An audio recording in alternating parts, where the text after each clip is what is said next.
మహాపరిశుద్ధుడైన మా కన్న తండ్రి, మహోన్నతుడ, దయగల దేవ, కృపగల ప్రభు తండ్రి, మీ మాటలు జీవము కలిగినవి, అవి నిత్య జీవానికి నడిపించేవి, శక్తినిచ్చేవి, బలాన్ని ఇచ్చేవి, పాడైపోయిన హృదయాన్ని బాగు చేసేవి, చీకటితో నింపబడిన హృదయంలో వెలుగులు నింపేవి. తండ్రి, ఇక్కడ జరుగుతున్నటువంటి ఆరాధనలో సత్యవాక్యం కొరకు ప్రయాసపడొచ్చినటువంటి ప్రతి బిడ్డను దీవించండి, ఆశీర్వదించండి. జ్ఞానము దయచేయండి, వివేకము దయచేయండి. మీ సన్నిధి కాంతి పిల్లలందరి మీద ప్రకాశింపచేయండి. మీ వాక్యం విత్తబడుతూ ఉండగా మీ శక్తి చేత, మీ బలము చేత బిడ్డలందరినీ కాపాడమని దయగలిగిన దేవ, ప్రతి మాట వారి హృదయాలలో నాటబడి విరివిగా ఫలించి కుటుంబములన్నీ దీవించబడినట్లుగా, ఆశీర్వదింపబడినట్లుగా సహాయం దయచేయండి. ప్రతి కుటుంబానికి మీ కాపుదల ప్రసాదించండి. తండ్రి, మీ దాసుడిగా నన్ను బలపరిచి మీ సహాయమును అనుగ్రహించి మీ ఆత్మశక్తి చేత నింపి నడిపించి మీ సత్య వాక్కులను వారి హృదయాలలోనికి వెదజల్లమని ప్రభువా, ప్రతి మాట మంచి నేలను పడిన విత్తనం వలె అనేక మందికి దీవెనకరంగా, మీ నామానికి మహిమకరంగా ఉండునట్లు సహాయం దయచేయండి. జ్ఞాన వివేకములతో అక్కచెల్లెమ్మలను, అన్నదమ్ములను నింపండి. ఇంకా మార్గంలో ఉన్న వారిని క్షేమంగా తోడుకొని రండి. వారికి మీ రెట్టింపు దేవుని ఆశీర్వాదాలు దయచేయండి. మీ సన్నిధి, మీ ప్రభావము మాకు ఆశీర్వాదకరము, మాకు దీవెనకరము. సత్యవాక్యము చేత తృప్తి పొందినట్లు అనేకులకు వెలిగిచ్చే దీపంగా మమ్మల్ని అందరినీ నిలువబెట్టమని, వ్యాధి బాధల చేత, శోధనల చేత పీడింపబడుతున్న ప్రతి వారికి వాటిని ఎదుర్కోగలిగే శక్తినిచ్చి, వాటిని గెలవగలిగే ధైర్యాన్ని, స్థైర్యాన్ని హృదయంలో పుట్టించి, ప్రభా, విశ్వాసము చేత కాపాడబడినట్లు, విశ్వాసము చేత శోధన జయించినట్లు మీ సహాయమును వారి కుటుంబాల మీదికి పంపించమని ఈ వాక్యము ద్వారా అనేక మంది హృదయాలు బలపరచండి. లైవ్ ద్వారా వీక్షిస్తున్న బిడ్డలను కూడా దీవించండి, ఆశీర్వదించండి. ప్రభా, ఈ యొక్క నూతన స్థలంలో మిమ్మల్ని ఆరాధించుటకు మీరు మాకు ఇచ్చిన అవకాశాన్ని బట్టి స్తోత్రం తండ్రి. ఇక్కడున్న ప్రభా ఆనంద్ గారిని, వారి కుటుంబాన్ని, అలాగే జడ్సన్ అంకుల్ గారిని, వారి కుటుంబాన్ని కూడా దీవించండి, ఆశీర్వదించండి. ఇక్కడున్న పరిచారకులందరినీ దీవించండి, మీ కాపుదల ప్రసాదించండి. మీ సహాయమును మాకు అనుగ్రహించమని, మీ సత్యవాక్యమును బట్టి మేము అతిశయించినట్లు పలకబోతున్న ప్రతి మాట మీకు అనుకూలమైనదిగా, మా జీవితాలకు దీవెనకరమైనదిగా మలచమని వేడుకుంటూ, లైవ్ ద్వారా వీక్షిస్తున్న బిడ్డల కుటుంబాలను కూడా దీవించి ఆశీర్వదించమని ప్రాధేయపడుతూ, ఘనత, మహిమ, ప్రభావములు మీకు మాత్రమే చెల్లించి యేసుక్రీస్తు వారి దివ్యనామంలో ఈ ప్రార్థన మనవులు సమర్పించి మీ వద్ద నుండి జవాబు పొందుకుంటున్నాం మా కన్న తండ్రి, ఆమేన్. దయచేసి అందరూ కూర్చోండి. బాగుందా ఇది క్వాలిటీ?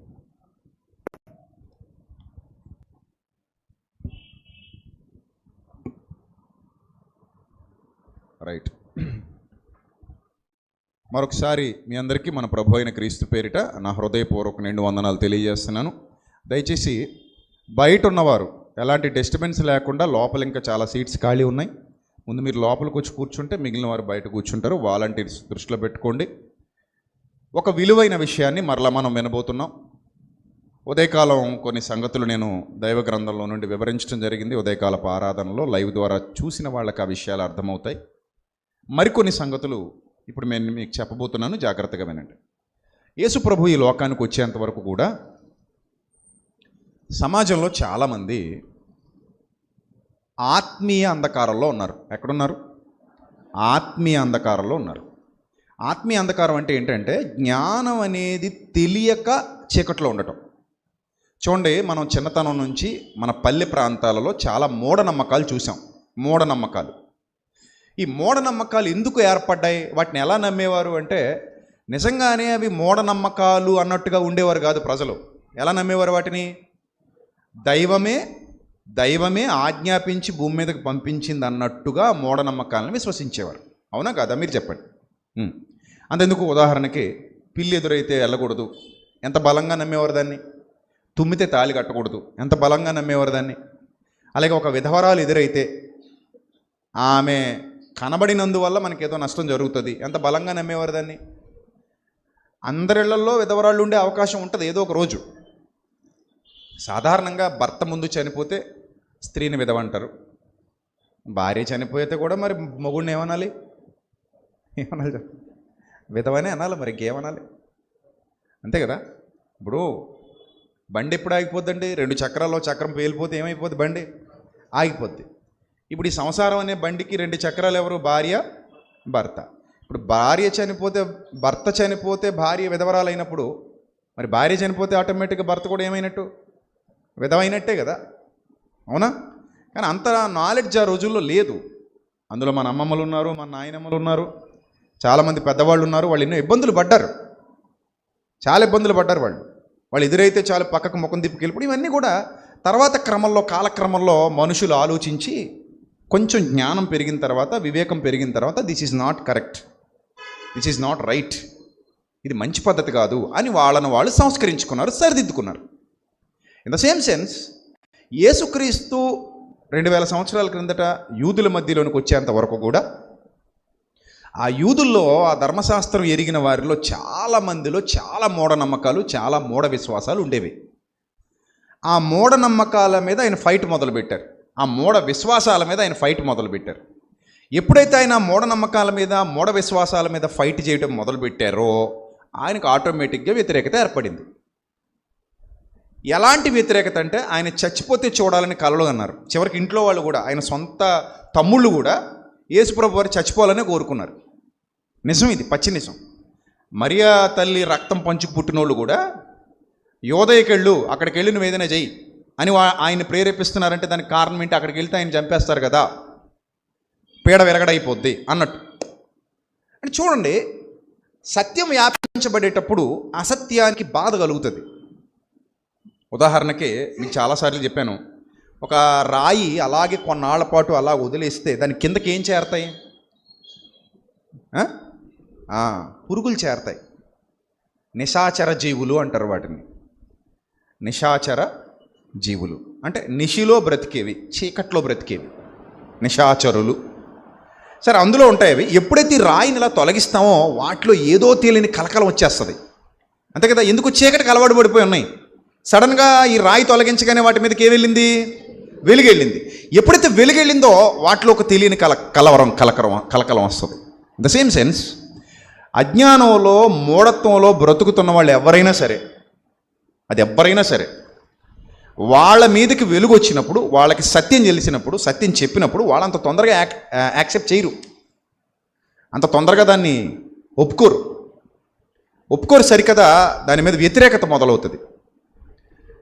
విలియం కేరీ గారు కానివ్వండి, రాజా రామ్మోహన్ రాయ్ గారు కానివ్వండి, కందుకూరి వీరేశలింగం పంతులు గారు కానివ్వండి, గురజాడ అప్పారావు గారు కానివ్వండి, ఇంకా ఇలాంటి వాళ్ళు చాలామంది ఉన్నారు, పండిత రమాబాయ్,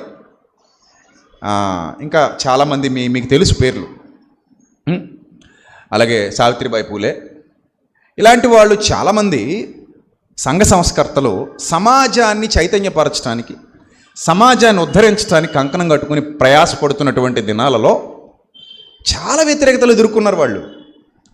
ఎందుకంటే అప్పటి వరకు సమాజం నేర్చుకున్న చాలా విషయాలను వీరు తప్పుబట్టి, ఇది కరెక్ట్ కాదు, this is not right path, this is not right way, you have to choose the right way, you have to choose the correct path అని చెప్తున్నప్పుడు వాళ్ళకి బాధ కలిగి, నొప్పి కలిగి, ఇన్నాళ్ళు మేము ఇందులో ఉన్నాం కదా, నువ్వు ఎవడొచ్చి మమ్మల్ని ఇలా దారి తప్పిస్తున్నావు అన్నట్టుగా వాళ్ళు వాళ్ళ మీద తిరగబడ్డారు. ఆ సావిత్రిబాయి పూలే మీద పేడ ముద్దలు చల్లారట. ఎందుకు? స్త్రీలకు విద్య నేర్పిస్తుందని. ఆ రోజుల్లో స్త్రీ విద్య మహాపాతకం. ఇప్పుడంటే మీరు హ్యాపీగా చదువుకుంటున్నారు, డిగ్రీలు చేస్తున్నారు, కాలేజీలకు వెళ్తున్నారు, చక్కగా ఉద్యోగాలు చేసుకుంటున్నారు మీరు. కానీ కొన్ని సంవత్సరాల క్రిందట మన పల్లె ప్రాంతాల్లో స్త్రీ విద్య అంటే ఏంటది? మహాపాతకం, భయంకరమైన పాపం అది. స్త్రీలు విద్య నేర్చుకోకూడదు. దాన్ని సంఘ సంస్కర్తలు ఒప్పుకోలేదు. అలాగే పునర్వివాహాలు మహాపాపం. స్త్రీలు అసలు పునర్వివాహం చేసుకుంటే అది పెద్ద పాపం అట. ఎందుకు పాపం అంటే, ఈ స్త్రీ ఏ భర్తనైతే కట్టుకుందో ఆ భర్త అక్కడ ఎదురు చూస్తుంటాడు టిఫిన్ కోసం, టీ కోసం, ముందు వెళ్ళిపోయి. మళ్ళీ నువ్వు వెళ్ళి అక్కడ కూడా ఏం చేయాలి? ఏమంటే ఉప్మా చేయమంటారా, కరివేపాకు ఏమంటారు, వద్దంటారు, జీడిపప్పు ఏమంటారా, బాదం పప్పు ఏమంటారా అని అడగాలన్నమాట.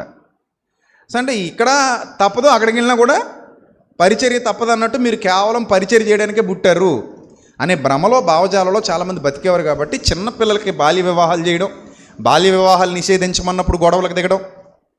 సరే, ఒకవేళ బాల్య వివాహాలు నిషేధించిన తర్వాత ఒకవేళ ముసలైన భర్త చచ్చిపోతే ఈ అమ్మాయి రజస్వాలు అవ్వకుండా పెళ్లి చేసేవారు, పశుపోత అవ్వకుండా, అంటే 6వ ఏట 4వ ఏట కూడా పెళ్లిళ్ళు చేసేసేవారు అటు చిన్నతనంలో. ఈ అమ్మాయి పెరిగి పెద్దదైన తర్వాత కొంచెం ఊహ తెలిసిన తర్వాత ఇప్పుడు పెళ్ళిడికి వచ్చిన తర్వాత గుండు కొట్టి తెల్లచీర కట్టి మూల కూర్చోబెడితే వాళ్ళకి పెళ్లి చేయడానికి తలప్రాణం తోక్కొచ్చే సంఘ సంస్కర్తలకి ఒప్పుకునేవారు కాదు. సో ఇలాంటి పరిస్థితులు మూఢ విశ్వాసాలు అంటారు వీటిని. ఏం విశ్వాసాలు? మూఢ విశ్వాసాలు. యేసు ప్రభు భూమి మీదకి వచ్చే సమయానికి కూడా యూదుల్లో ఇలాంటి మూఢ విశ్వాసాలు కోకొల్లలు ఉన్నాయి, కోకొల్లలు. ఇప్పుడు వాటినన్నిటినీ ఛేదించుకుంటూ ఈయన కొత్త నిబంధన మార్గాన్ని ఏర్పాటు చేయాలి. అది కరెక్ట్, అది కష్టమా సులభమా చెప్పండి? ఇప్పుడు రోడ్ వేయడం అంటే పెద్ద కష్టం కాదు. గుణపాలు తెచ్చుకుని ఫిజికల్ స్ట్రెంగ్త్ ఉపయోగించి తవ్వేసో జేసీబీలు తెచ్చో, లేకపోతే అవి ఏవి లేకపోయినా మనం తవ్వి సుత్తి శానా పట్టుకొని కష్టపడి చెమటోడ్చి ఏదో చేయొచ్చు, తవ్వుకొని నరుక్కొని ఏదో చేయొచ్చు. కానీ హృదయాలలో బాట వేయడం that is not an easy process, చాలా కష్టం అది. హృదయాలలో బాటలు వేయాలి, హృదయాలను ఒప్పించాలి, హృదయాలు అంగీకరించాలి, హృదయం ఒప్పుకోవాలి, మనిషి అంతరంగంలో ఒప్పుకోవాలి. మనిషి అజ్ఞానం కలిగిపోతే తప్ప అంతరంగంలో సత్యం స్థిరంగా నిలబడదు. లోపల నిండా అజ్ఞానం ఉన్నప్పుడు సత్యం ఎలా స్థిరపడుతుంది? లోపల నిండా మూఢత్వం ఉన్నప్పుడు సత్యం ఎలా ఏర్పాటు అవుతుంది? అవదు. అంటే లోపల హృదయం మారాలి అంటే అది ఎంత కష్టమో ప్రభువుకు తెలుసు, అపోస్తలులకు తెలుసు. ఒకవేళ పరిచర్యలో ఉంటే మీకు కూడా అర్థమవుతుంది. ఈ 15 ఏళ్లలో చాలా చూశాను నేను అలాగా. హృదయాన్ని గెలవడం అంత ఈజీ అయితే కాదు. మీకంటే నేను అన్నయ్యను కాబట్టి మా అన్నయ్య ఐ లవ్ యూ అంటారు, కానీ బయట అందరూ ఐ లవ్ యూ అంటారు, ఐ హేట్ యూ అంటారు. ఎందుకు ఐ హేట్ యూ అంటారు? వాళ్ళకి నేను నచ్చలా, ఎక్కడో నా మాటలు నచ్చలా, ఎక్కడో నన్ను వాళ్ళు ఇష్టపడలా. ఓకే, అది వాళ్ళ ఇష్టం. నన్ను ఇష్టపడాలని రూల్ ఏమి లేదుగా. యేసుప్రభునే చాలామంది ఇష్టపడలేదు, అంత మాత్రాన్ని బలవంత పెడతామా? అది వాళ్ళ ఇష్టం, అది వాళ్ళ పర్సెప్షన్ అది. సో కాబట్టి ఒక హృదయంలో బాట వేయడం అనేది అదంత సామాన్యమైన సంగతి అయితే కాదు, చాలా కష్టంతో కూడుకున్నది. హృదయంలో బాట వేయడం అనేది చాలా కష్టం. అది అజ్ఞానం ఉన్నప్పుడు బాట వేయడం ఇంకా కష్టం, మూఢనమ్మకాలు ఉన్నప్పుడు బాట వేయడం ఇంకా కష్టం, మూఢ విశ్వాసాలు ఉన్నప్పుడు బాట వేయడం ఇంకా కష్టం. యాక్సెప్ట్ చేయరు కదా, చంపేస్తారు అవసరం అయితే. క్రిస్టియానిటీలో కూడా మూఢత్వం గతంలో ఉండేది, దానికి నిజాలు ఉన్నాయి, సాక్ష్యాలు ఉన్నాయి. గతంలో చర్చ్ ఫాదర్స్గా ఎవరైతే ఉన్నారో బాగా పూర్వదినాల్లో వాళ్ళు కూడా మూఢ విశ్వాసాలు కలిగి ఉండేవారు. ఇప్పటికీ చెప్తారు చూడండి, గెలీలియోని చంపేశారంటారు, ఎవరో శాస్త్రవేత్తలను పొట్టను పెట్టుకున్నారంటారు, వాళ్ళని అసహించుకున్నారంటారు. అంటే మూఢ విశ్వాసం ఎక్కడ పేరుకున్నా సరే అది తప్పుదారిలోనే తీసుకెళ్తుంది, తప్పుదారిలోనే తీసుకెళ్తుంది. ఇప్పుడు మన వాళ్ళు, నేను ఒక విషయం చెప్తాను. ఒకరోజు మేము మీటింగ్ నుంచి వచ్చేస్తున్నాం, నిజం చెప్తున్నాను, నేను మీటింగ్ నుంచి వచ్చేస్తున్నాం. సరిగా ఒక వంతెన ఉంది, ఆ వంతెన నుంచి వస్తుంటే ఒక అమ్మాయి మోకాళ్ళ మీద కూర్చుని ఉంది, ఒక అతను కొవ్వొత్తి పట్టుకుని ఉన్నాడు పక్కన. ఒకసారి నేను కారు ఆపమని, ఈవ్ టీజింగ్ ఏం చేస్తున్నాడా, లేకపోతే ఆయన కొడుతున్నాడా, చంపుతున్నాడా? అమ్మాయి మోకాళ్ళ మీద కుంగిపోయి ఉంది, వీడి పక్కన కొవ్వొత్తి పట్టుకుని ఉన్నాడు, ఏమైనా దీపం మీద సంథింగ్ పట్టుకున్నాడు, కొడుతున్నాడా చంపుతున్నాడా ఏం చేస్తున్నాడు, ఇద్దరే ఉన్నారు అక్కడ. అని నేను వెంటనే కారు ఆపమని చెప్పేసి సడన్గా డోర్ తీసుకుని దిగిపోయాను కిందకి. ఆ అమ్మాయిని ఏమైనా చంపుతున్నాడేమో, ఏమైనా చేస్తున్నాడేమో చూద్దాం అన్నట్టు. తీరా చూస్తే వాళ్ళిద్దరు భార్యాభర్తలు. ఆ అమ్మాయి మొక్కుకుందట. ఏం మొక్కున్నావు అమ్మ నువ్వు ఈ రాత్రి వేళ, ఈ పిచ్చి పని ఏంటని అడిగితే, చర్చి దాకా, అక్కడ RCM చర్చి ఒకటి ఉంది, దేవాలయం, ఆ చర్చి దాకా మోకాళ్ళ మీద వస్తానని మొక్కుకుందట. అంత రాళ్ళ రోడ్డు, అది గుంతలు ఉన్నాయి. ఆ మోకాళ్ళ మీద ఆల్రెడీ గుచ్చుకుపోయి ఎంత ఇబ్బంది పడుతుందంటే నేను అన్నాను, అమ్మ నీకు ఏమైనా పిచ్చా వెర్రా, ఎవడు నేర్పించాడు నీకు ఈ పిచ్చి భక్తి? నీకు ఈ పిచ్చి భక్తి ఎవడు నేర్పించాడు? అసలు నీ మోకాళ్ళకు రక్తం వస్తే ఆయన హ్యాపీ ఫీల్ అవుతున్నాడంటే ఆయనకంటే భయంకరుడు ప్రపంచంలో ఇంకొకడు ఉండడు. అలాంటి వాడు మన దేవుడు కాడు. ఆయన కోరలేదమ్మా ఇలాంటి పనికిమాలిన పనులు, నీకు ఎవడు నేర్పించాడు అంటే మీరు వెళ్ళండి అంది. ఏమనుకోవాలి చెప్పండి? నేను తెలియదు ఇంతకు ఆవిడికి. చాలా రోజుల కింద జరిగింది ఇది. ఇప్పుడంటే తెలుస్తానేమో, ఇప్పుడంటే బాగా పబ్లిసిటీ అయిపోయింది కాబట్టి తెలియచ్చు, అప్పుడు తెలీదు. నేను చెప్తున్నది ఒక 7-8 సంవత్సరాల కిందట. అప్పటికి సోషల్ మీడియా కూడా అంతగా ఏం పెద్ద పాపులర్ అవ్వాల, ప్రాచుర్యంలోకి రాలా, 8 సంవత్సరాల కిందట. సరే మీరు ఆలోచించండి దీన్ని బట్టి. ఆ మూఢనమ్మకాన్ని నేను తొలగించడం అంత ఈజీయా? అంటే మోకాళ్ళ మీద నడుచుకుంటూ ఆ చర్చి దాకా వెళ్తే దేవుడు ఇంప్రెస్ అయిపోయి వాట్ ఏ బేబీ అనుకొని ఆమె అడిగిన నల్లు ఇచ్చేస్తాడు అన్నట్టు అనమాట. అవునా? మనుషులు కూడా ఈ సిద్ధాంతాలు అవలంబిస్తుంటారు కొన్ని సందర్భాలు. అంటే మనం ఏదైనా పంతం బట్టి కూర్చుంటే, బొంగమూతి పెట్టి కూర్చుంటే, భోజనం మానేస్తే, లేదా బెదిరిస్తే, బ్లాక్మెయిల్ చేస్తే పనులు అయిపోతాయి. పిల్లల దగ్గర నుంచి పెద్దవాళ్ళ దాకా ఇలాంటి దరిద్రపు విధానాలు కొంతమంది అవలంబిస్తుంటారు. అప్పుడప్పుడు పిల్లలు కూడా చూడండి, నాకు సైకిల్ కొనకపోతే స్కూల్కి వెళ్ళను, లేకపోతే ఆ బొమ్మ కొనకపోతే ఇది చేయను, భోజనం చేయను అంటుంటారు. అంటే ఏంటి? బ్లాక్మెయిల్ అనమాట.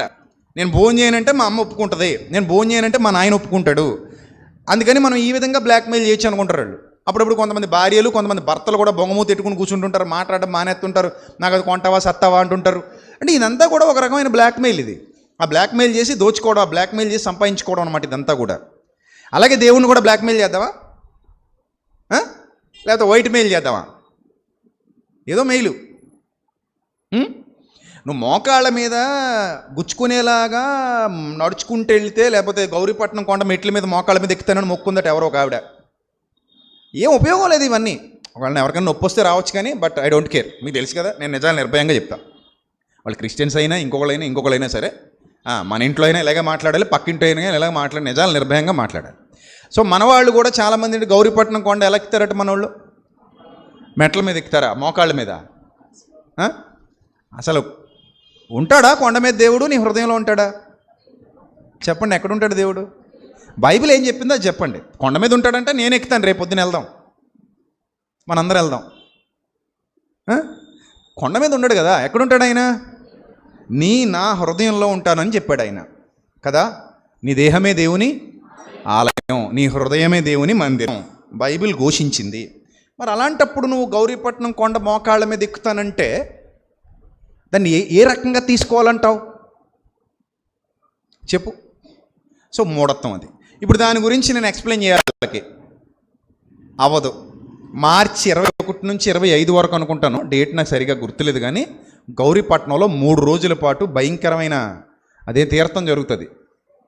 పుణ్యగిరి మాత క్షేత్రమా తీర్థమా ఏదో అంటారు దాన్ని, ఏదో పేరు నిర్మలగిరి. ఆ నిర్మలగిరి మాత ఏంటదే మీకు బాగా తెలుసు. సో ఏదో ఉంటుంది సంథింగ్. అందరూ వెళ్తారు అక్కడికి, ఆ కొండ మీదకి వెళ్ళి ఏవో చేసుకుని వస్తారు. అక్కడ కూడా ఇంతంత లడ్డూలు అమ్ముతారు. అక్కడ మనోళ్ళు తలనీలాలు ఇస్తారు ఎవరికి? దేవుడికి. గుండుకి తీసుకొచ్చేస్తారు మనోళ్ళు. ఎక్కడ ఇచ్చారు? ఆ గౌరీపట్నం కొండ మీద ఇచ్చానండి. ఏంటిది? ఇదే పేలు, చుండ్రు, ఇంకేముంటాయి మొత్తం ఎవరికి ఇచ్చావు? యేసుప్రభుకి మరియమ్మకి ఇచ్చావు అనమాట పట్టుకెళ్ళి. తీసుకున్నాడంటావా ఆయన? తీసుకున్నాడంటావా ఆయన? తీసుకుంటాడు. హృదయం ఇవ్వు, జుట్టు పేలు చుండ్రు ఇస్తావు పట్టుకెళ్ళి. సరే ఇచ్చావు, మరియమ్మకి ఇచ్చావు, లేకపోతే యేసుప్రభుకి ఇచ్చావు. అడిగాడా నిన్న ఆయన? నిన్ను అడిగాడా? ఆయన అడిగింది ఇవ్వలేదు. ఆయన ఏమడిగాడు? హృదయం అనే తలుపునొద్ద నిలబడి తడుతున్నాను, అది ఇచ్చే అన్నాడు. అది ఇవ్వం, ఇవిస్తాం. సరే ఆ 3 రోజులు భయంకరమైన ఆరాధన జరుగుతుంది అక్కడ ఎన్ని అసాంఘిక కార్యకలాపాలు జరుగుతాయో అక్కడికి వెళ్ళిన వాళ్ళు చెప్తుంటారు. సరే ఇప్పుడు అక్కడ మైక్ పెట్టుకుని మనం మాట్లాడామనుకోండి, అక్కడికి వచ్చిన వాళ్ళందరూ ఏ వేలో వస్తారు? వాళ్ళు అనుకున్నదే రైట్ అనుకుని వస్తారు. ఇప్పుడు నేను అక్కడ మైక్ పెట్టుకుని ఇదే ప్రసంగం చేశాను అనుకోండి, వీలైతే నా మీద 2 రాళ్ళు వేసిపోతారు. అంతే మరి. మమ్మల్ని చూసి ఏడుస్తున్నాడు వీడు, మమ్మల్ని చూసి కుళ్ళుకుంటున్నాడు. మా గొడవ నీకు ఎందుకయ్యా? నీ భక్తి నీది, మా భక్తి మాది, నిన్ను ఎవడని అడిగాడా? నేను చెప్పమన్నావు, మేము మా ఇష్టం అంటారు తప్ప, అలా కాదు నాయన బైబిల్ ఇలా ఉంది, మన బైబిల్ ఇలా బోధించిందంటే నువ్వు మాట్లాడక, మా బైబిల్ గురించి మాకు చెప్పక. ఇంకా మేము ఎన్నో సంవత్సరాలుగా చేస్తున్నాం ఇక్కడ, ఇదేం మాకు కొత్త కాదు, నువ్వు చెప్పక మాకు, గెట్ అవుట్ అంటారు తప్ప అర్థం చేసుకోండి అని బ్రతిమలాడినా అర్థం చేసుకోరు. ఇదే విషయం, ఇదే విధానం ఆ రోజు శాస్త్రులకి పరిసయ్యులకి యేసుప్రభుకి మధ్యలో జరిగింది. అంతకుమించి ఏమీ లేదు. ఆ రోజు శాస్త్రులు పరిసయ్యులు యేసుప్రభు వారిని అర్థం చేసుకోకుండా దూషించడానికి గల ప్రధానమైన కారణం ఇదే. ఆ మూఢత్వాన్ని తీసేయాలనుకున్నాడు ఆయన, వాళ్ళు ఒప్పుకోలేదు. ఆ అజ్ఞానాన్ని తీసేయాలనుకున్నాడు ఆయన, వాళ్ళు ఒప్పుకోలేదు. ఒప్పుకోకపోగా ఆయన మీద తిరుగుబాటు చేశారు. సో అదే సిలువ దాకా తీసుకెళ్ళింది ఎవరిని? యేసుప్రభు వారిని. వాళ్ళు దగ్గరుండి మరీ సిలువ వేయించారు. వారి కేకలే గెలిచాయని రాయబడింది గ్రంథంలో. ఏం రాయబడింది? వారి కేకలే గెలిచాయి, ఈయన సిలువ వేయండి అని గొడవ చేశారట. రైట్. ఇప్పుడు మీ అందరికీ పాయింట్లోకి వచ్చేస్తున్నాను. ఇలాంటి పరిస్థితుల్లో ఆయన వచ్చి మొదలుపెట్టాడు. ఏంటట మొదలుపెట్టింది? మత్తయి సువార్త 15వ అధ్యాయం మొదటి నుంచి చూద్దాం. ఇప్పుడు మత్తయి సువార్త 15వ అధ్యాయము మొదటి నుంచి కొన్ని విషయాలు చూద్దాం, జాగ్రత్తగా చూడండి. తీని అందరూ తీసారా? శ్రీని గారు అంటే స్పీడ్గా ఉంటాడు పాపం. మీరు రెడీనా? రైట్, చదవండి, ఇప్పుడు చదవండి. మత్తయి సువార్త 15:1. ఆ సమయమున యెరూషలేము నుంచి శాస్త్రులు పరిసయ్యులు యేసుప్రభు దగ్గరికి వచ్చారట. యెరూషలేము నుంచి ఎవరు వచ్చారు? శాస్త్రులు పరిసయ్యులు. అంటే శత్రువులు, ఆయన శత్రువుగా భావిస్తున్నోళ్ళు. ఆయన నచ్చరేళ్ళకి గుంపు పెద్ద గుంపే, కానీ యేసుప్రభు నచ్చడు. శాస్త్రులు పరిసయ్యులు యేసునొద్దకు వచ్చి, నీ శిష్యులు చేతులు కడుక్కోకుండా భోజనం చేస్తున్నారే. పట్టుకున్నారు, ఎక్కడో పాయింట్ పట్టుకున్నారు. నీ శిష్యులు చేతులు కడుక్కోకుండా భోజనం చేస్తున్నారు, వారెందు నిమిత్తం పెద్దల పారంపర్యాచారాన్ని అతిక్రమిస్తున్నారని అడిగారట. మీరు గమనించండి, ధర్మశాస్త్రాలు ఎక్కడైనా చేతులు కడుక్కోకుండా భోజనం చేయకూడదని ఉందా? రూలు ఉందా? లేదు. మరి ఎక్కడి నుంచి వచ్చింది రూలు? దేవుడు చెప్పలేదట, మరి ఎవరు చెప్పారు? పెద్దలు చెప్పారు. ఇప్పుడు నేను ఇందాక అడిగిన దాంట్లో గౌరీపట్నం కొండకెళ్ళి గుండు కొట్టించుకోమని బైబిల్లో ఉందా? మరి ఎవరు పెట్టారు? అది పెద్దలు పెట్టారు. ఆ పెద్దలు ఎవరు? నాకు తెలదు. మీకు తెలిస్తే మీరు చెప్పండి. ఆ పెద్దలు కూడా ఇలాంటి పెద్దలే. అలాగే గౌరీపట్నం కొండ మెట్ల మీద, మోకాళ్ళ మీద మెట్లు ఎక్కాలని ఎక్కడైనా ఉందా బైబిల్లో? లేదు. మరి ఎవరు పెట్టారు? పెద్దలు పెట్టారు. ఆ పెద్దలు ఎవరు? మనకు తెలీదు. మొత్తం మీద ఎవరో పెద్దలు. ఇవన్నీ పెట్టినోళ్ళు అందరూ ఎవరట? పెద్దలే. మొత్తం పెట్టినోళ్ళు పెద్దలే. ఇందాక చెప్పినట్టు ఆ చెల్లెమ్మ మోకాళ్ళ మీద నడుచుకుంటూ రాత్రి వేళ చర్చికి వెళ్ళాలి, మోకాళ్ళ మీద వెళ్ళాలని మొక్కుకుంది కదా. ఆ మొక్కు అలా మొక్కుకోమని బైబిల్లో ఉందా? మరి ఎవరు పెట్టారు? ఆబ్వియస్లీ సేమ్ ఆన్సర్, పెద్దలు పెట్టారు. ఇక్కడ కూడా ఎవరు పెట్టారు? ఇప్పుడు మనం మత్తయి సువార్త 15 అధ్యాయం చదువుతున్నది. ఎవరు పెట్టారు ఈ రూలు? ఎవరు పెట్టారు? పెద్దలు పెట్టారు. ఏంటంటే పెద్దలు పెట్టింది? చేతులు కడుక్కోకుండా భోజనం చేయకూడదు. This is the rule for all అన్నారట. దీన్ని ఎలా తీసుకొచ్చారంటే, ఒకవేళ ఎవరైనా అలా చేస్తే వాళ్ళు పాపాత్ములు. వాళ్ళెవరు? పాపాత్ములు అవుతారా? చేతులు కడుక్కోకుండా భోజనం చేసినంత మాత్రాన పాపాత్ములు అయిపోతారా? అవరు. ఒకవేళ అలా చేస్తున్నారనుకోండి, ఎవరైనా చేతులు అశుభ్రంగా ఉన్నాయనుకోండి, తినేస్తున్నారనుకోండి, మనం ఏమంటాం? పాపాత్ములు అనం, శుభ్రం తెలియని వాళ్ళు అంటాం. ఏమంటాం? నీట్నెస్ లేదు, టేబుల్ మేనర్స్ లేదు, టేబుల్ మేనర్స్ లేదు, నీట్నెస్ లేదు, శుభ్రం తెలియదు అంటాం తప్ప సిన్నర్స్ అని అయితే అన్నాం కదా. పాపాత్ములు అని మనం అంటామా? ఎందుకంటే చిన్నప్పుడు మనం కూడా చేతులు కడుక్కోకుండా ఏం చేసేవాళ్ళం? బోల్డ్ తినేసి ఉంటాం. అసలు పిల్లలకున్న సైకాలజీలో పిల్లలు చాలామంది, నెంబర్ ఆఫ్ చిల్డ్రన్ ఏం చేస్తారంటే, వాళ్ళు చిన్నపిల్లలు చేతులు వేళ్ళు ఏం చేస్తుంటారు? నోట్లో పెట్టుకుంటారు. ఇంచుమించు వాళ్ళకి 7-8 ఏళ్ల వయసు వచ్చేంత వరకు కొంతమందికి ఉంటుంది అది. ఇంకా ఎలా పెట్టుకుంటాడు ఒకడు, తీస్తే ఏడిచేస్తుంటాడు. అలవాటు అయిపోద్ది ఇంక వాళ్ళకి. సో అలా ఉంటారు. అంత మాత్రాన వాళ్ళు పాపాత్ములు కాదు సుమా. అదొక అలవాటు, కొన్నాళ్ళకి తప్పిపోద్ది అది. ఇప్పుడు ఇక్కడ చేతులు కడుక్కోకుండా భోజనం చేసినందుకు యేసు ప్రభు దగ్గరకు వచ్చి అడుగుతున్నారట. ఏమని? ఏమన్నా బాగుందా? నీ శిష్యులా? చివరికి ఇదే నేర్పించావు నువ్వు, చివరికి ఇలా చేసావన్నమాట. నీతో తిప్పుకొని, నీతో తిరుగుతున్నోళ్ళు ఇంత చండాలంగా ఉంటారని మేమైతే అనుకోలేదు. మొత్తం మీద వచ్చి ఆయనతో వాదన. నీ శిష్యులు చేతులు కడుక్కోకుండా ఏం చేస్తున్నారు? భోజనం చేస్తున్నారు. నెక్స్ట్, వారు ఎందుకు పెద్దల ఆచారాన్ని గౌరవించట్లేదు అని అడిగారట.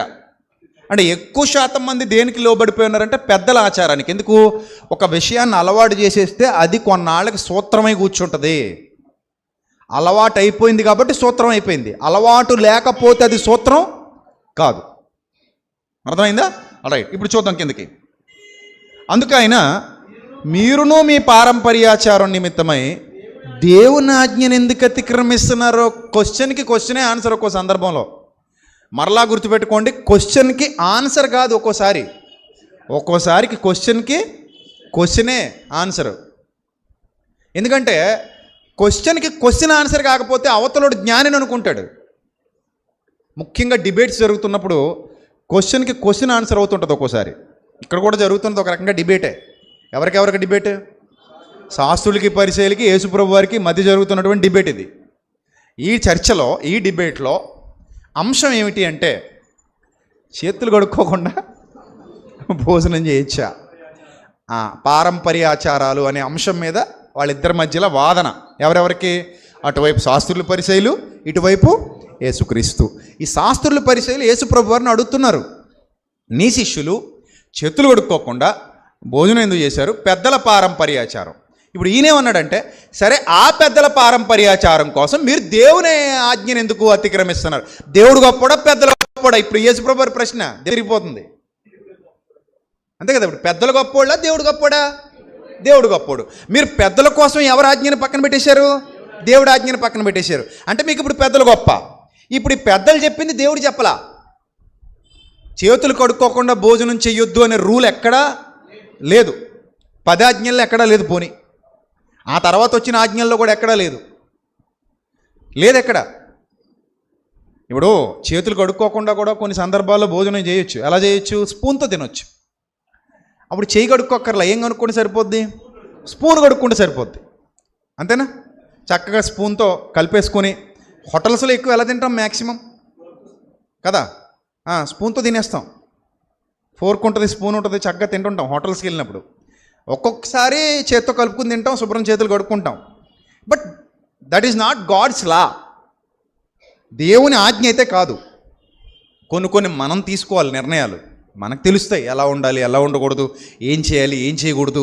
కొన్ని మన కామన్ సెన్స్ అంటాం వాటిని. ఆ కామన్ సెన్స్తో నిర్ణయాలు తీసుకుంటాం కదా. రైట్. ఇప్పుడు ఇక్కడ చూడండి ఏం జరిగిందంటే,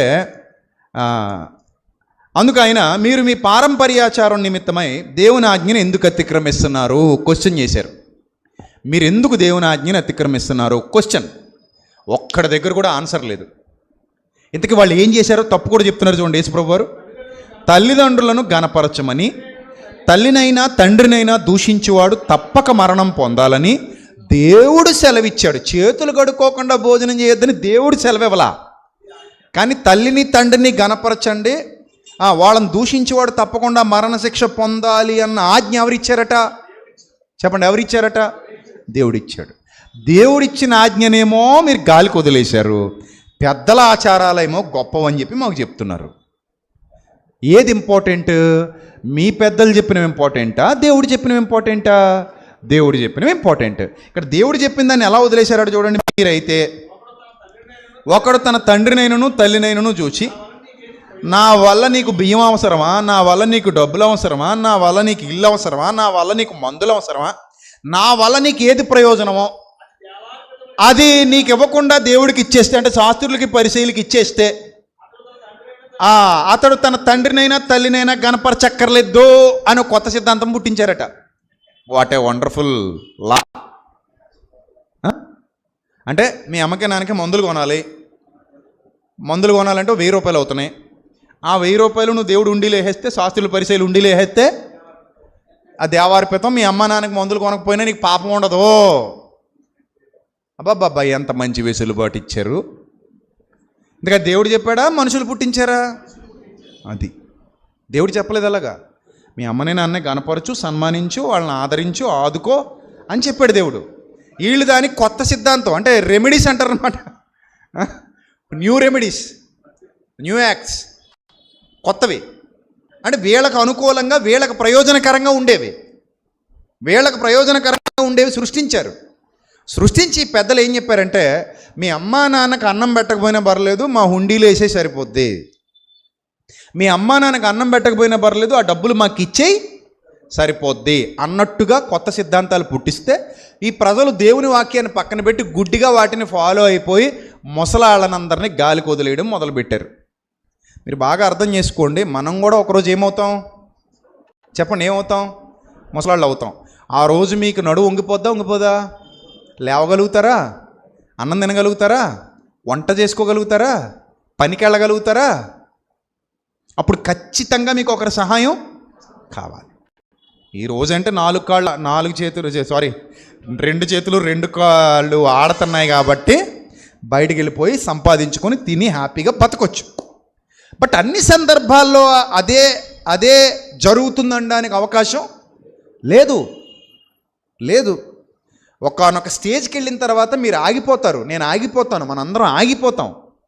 అప్పుడు ఖచ్చితంగా మనకి మన పిల్లలైనా, లేదా మన దగ్గర డబ్బులుంటే ఎవరైనా నర్సులైనా, ఇంకొకళ్ళైనా ఖచ్చితంగా మనకి ఏం చేయాలి? హెల్ప్ చేయాలి. హెల్ప్ లేకుండా బతకడం అసంభవం, అసాధ్యం. ఒక స్టేజ్ వస్తుంది, ఫైనల్ స్టేజ్. మంచం పట్టొచ్చు, లేదా మంచం మీద ఉండి అన్ని చాకరీలు చేయించుకోవాల్సిన పరిస్థితి రావచ్చు, వండుకోలేకపోవచ్చు, ఎవరో ఒకళ్ళు వండి పెట్టాల్సిన పరిస్థితి రావచ్చు. అప్పుడు మన దగ్గర డబ్బులైనా ఉండాలి, లేకపోతే పిల్లలైనా చూసుకోవాలి. ఆ సిచ్యువేషన్లోకి మనం కూడా వెళ్తాం, నో డౌట్ ఎట్ ఆల్. అందులో ఒకవేళ 80-90 ఏళ్ళు వచ్చేస్తే నువ్వు నేను కూడా వెళ్ళాలి. అది ప్రకృతి నియమం. అధిక బలం ఉన్న ఎడల 80 సంవత్సరములు అయినను వాటి వైభవము ఆయాసమే దుఃఖమే అన్నాడు. వెళ్ళాలి, వెళ్లకుండా ఈ జీవితాన్ని దాటలేము. ఒకవేళ ఏమైనా తిరుగుతూ ఉండగా ఈ మధ్య చూడండి చాలామంది డ్యాన్స్ ఎత్తు పడిపోతున్నారు. సోషల్ మీడియాలో వీడియోలు చూస్తున్నాం కదా, డ్యాన్స్లు వేస్తా పడిపోతున్నారు వెనక్కి. అలా సులువుగా పోయాం అనుకోండి, అది వేరే విషయం. ఆ తర్వాత అంటారు, అబ్బా ఎంత మంచి చావు వచ్చిందండి, తిరుగుతా పోయాడండి. ఏంటట? తిరుగుతా ఏమయ్యాడట? పోయాడండి అంటారు. సరే, అలాంటి పరిస్థితి వస్తుంది. ఇది ఏం చేశారంటే దుర్మార్గులు అమ్మకే నాన్నకి అన్నం పెట్టడం మానేశారు. ప్రభు కరెక్ట్ టైం చూసి బాణం వేశారు. సరిగ్గా దొరికారా మీరని. నెక్స్ట్ చూద్దాం. మీరు మీ పారంపర్యాచారము నిమిత్తమై దేవుని వాక్యమును నిరర్ధకము చేయుచున్నారు. వేషధారులారా అన్నాడు 7వ వచనం. ఏంటట? వేషధారులారా. ఎంత స్ట్రాంగ్ వర్డ్ అండి అది. నొప్పి వస్తుందా రాదా? తప్పు చేసేవాడికి నొప్పి వస్తుందా రాదా? వస్తుంది. యేసుప్రభు వారి బోధ అలా ఉండేది. చాలా ఖండితమైన బోధ, ఖచ్చితమైన బోధ. నొప్పి పుట్టించినా సరే బుద్ధి రప్పించాలనేటువంటి బోధ యేసుక్రీస్తు ప్రభు వారి బోధ.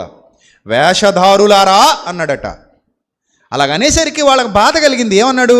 యెషయా గ్రంథంలో రెఫరెన్స్ చూపిస్తూ, ఈ ప్రజలు తమ పెదవులతో నన్ను గనపరుస్తారు కానీ వారి హృదయం నాకు దూరంగా ఉంది, నేను హృదయంలో లేను.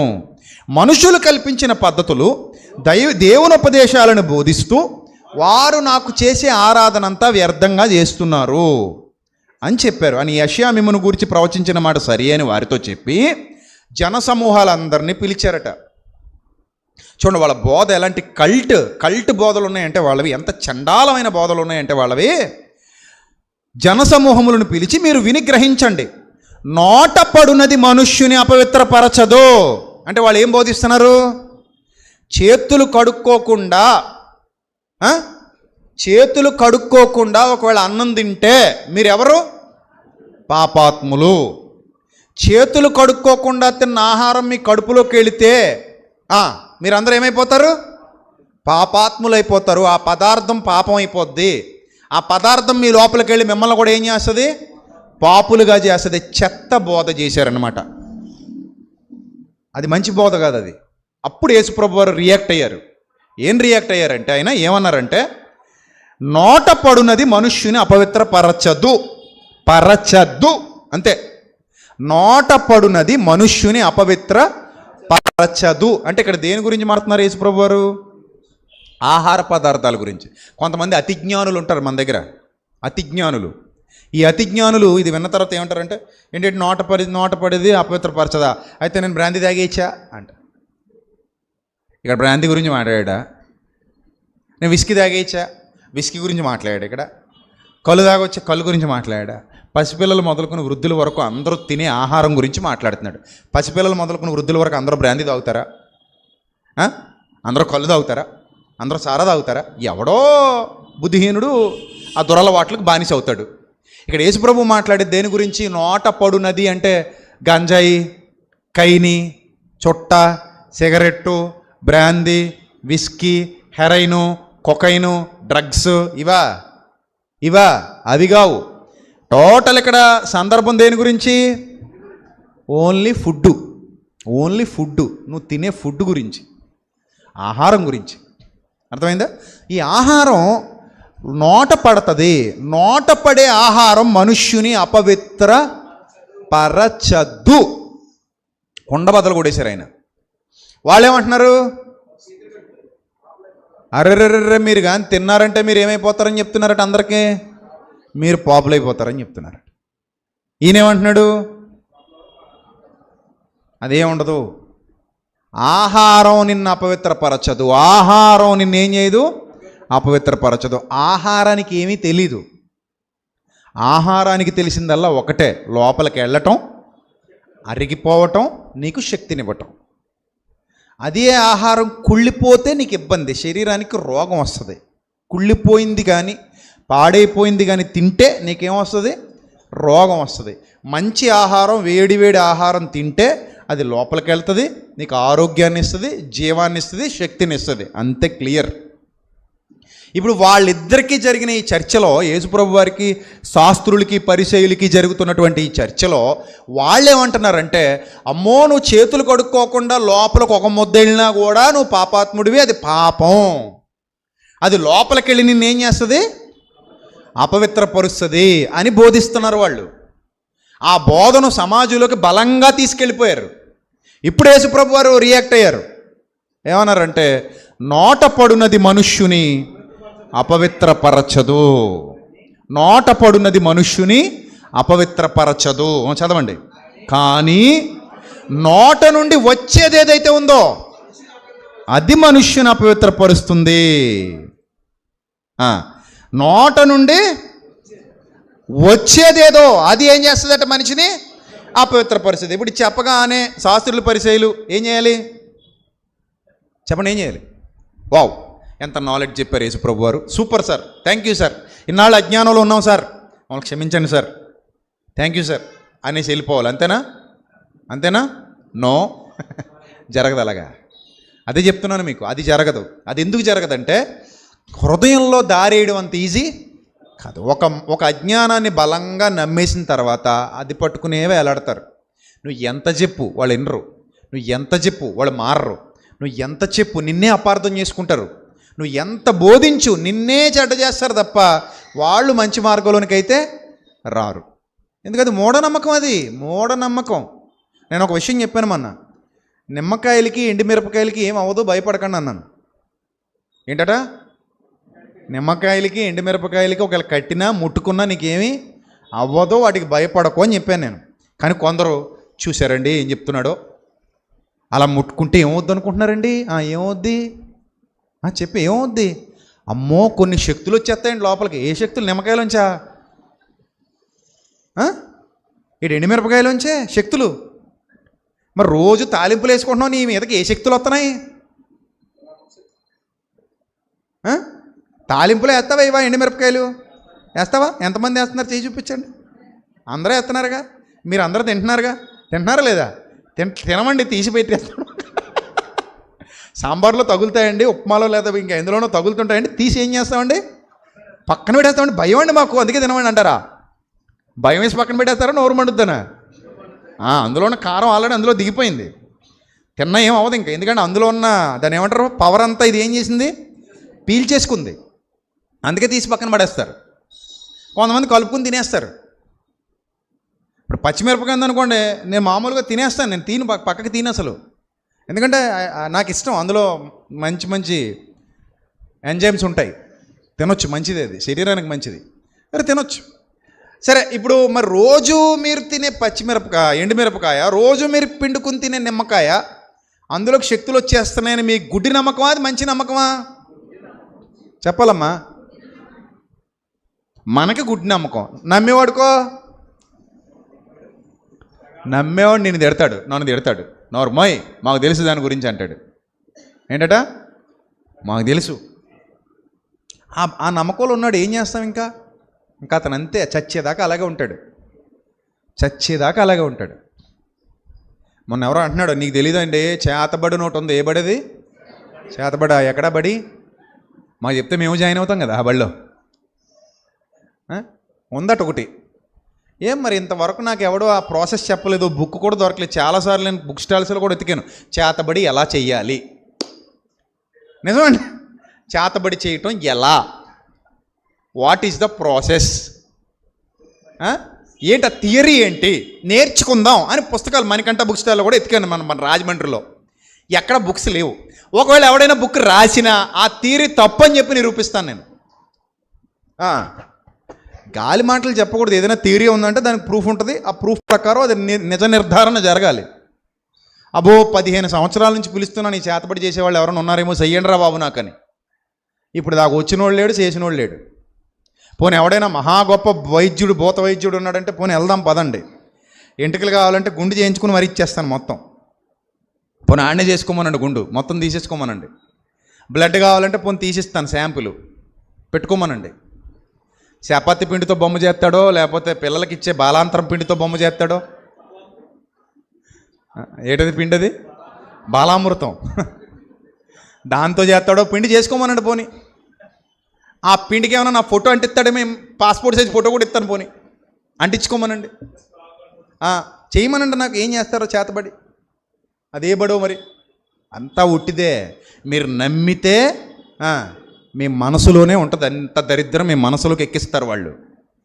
మీరు దాన్ని తృణీకరిస్తే దైవశక్తి ముందు ఏ శక్తి పనికిరాదు. ఎందుకంటే దేవుడి కంటే గొప్పోడు ఎవడైనా ఉంటే నాకు చూపించండి. ఉన్నాడా? దేవుని కంటే గొప్పోడు ఎవడైనా ఉన్నాడా?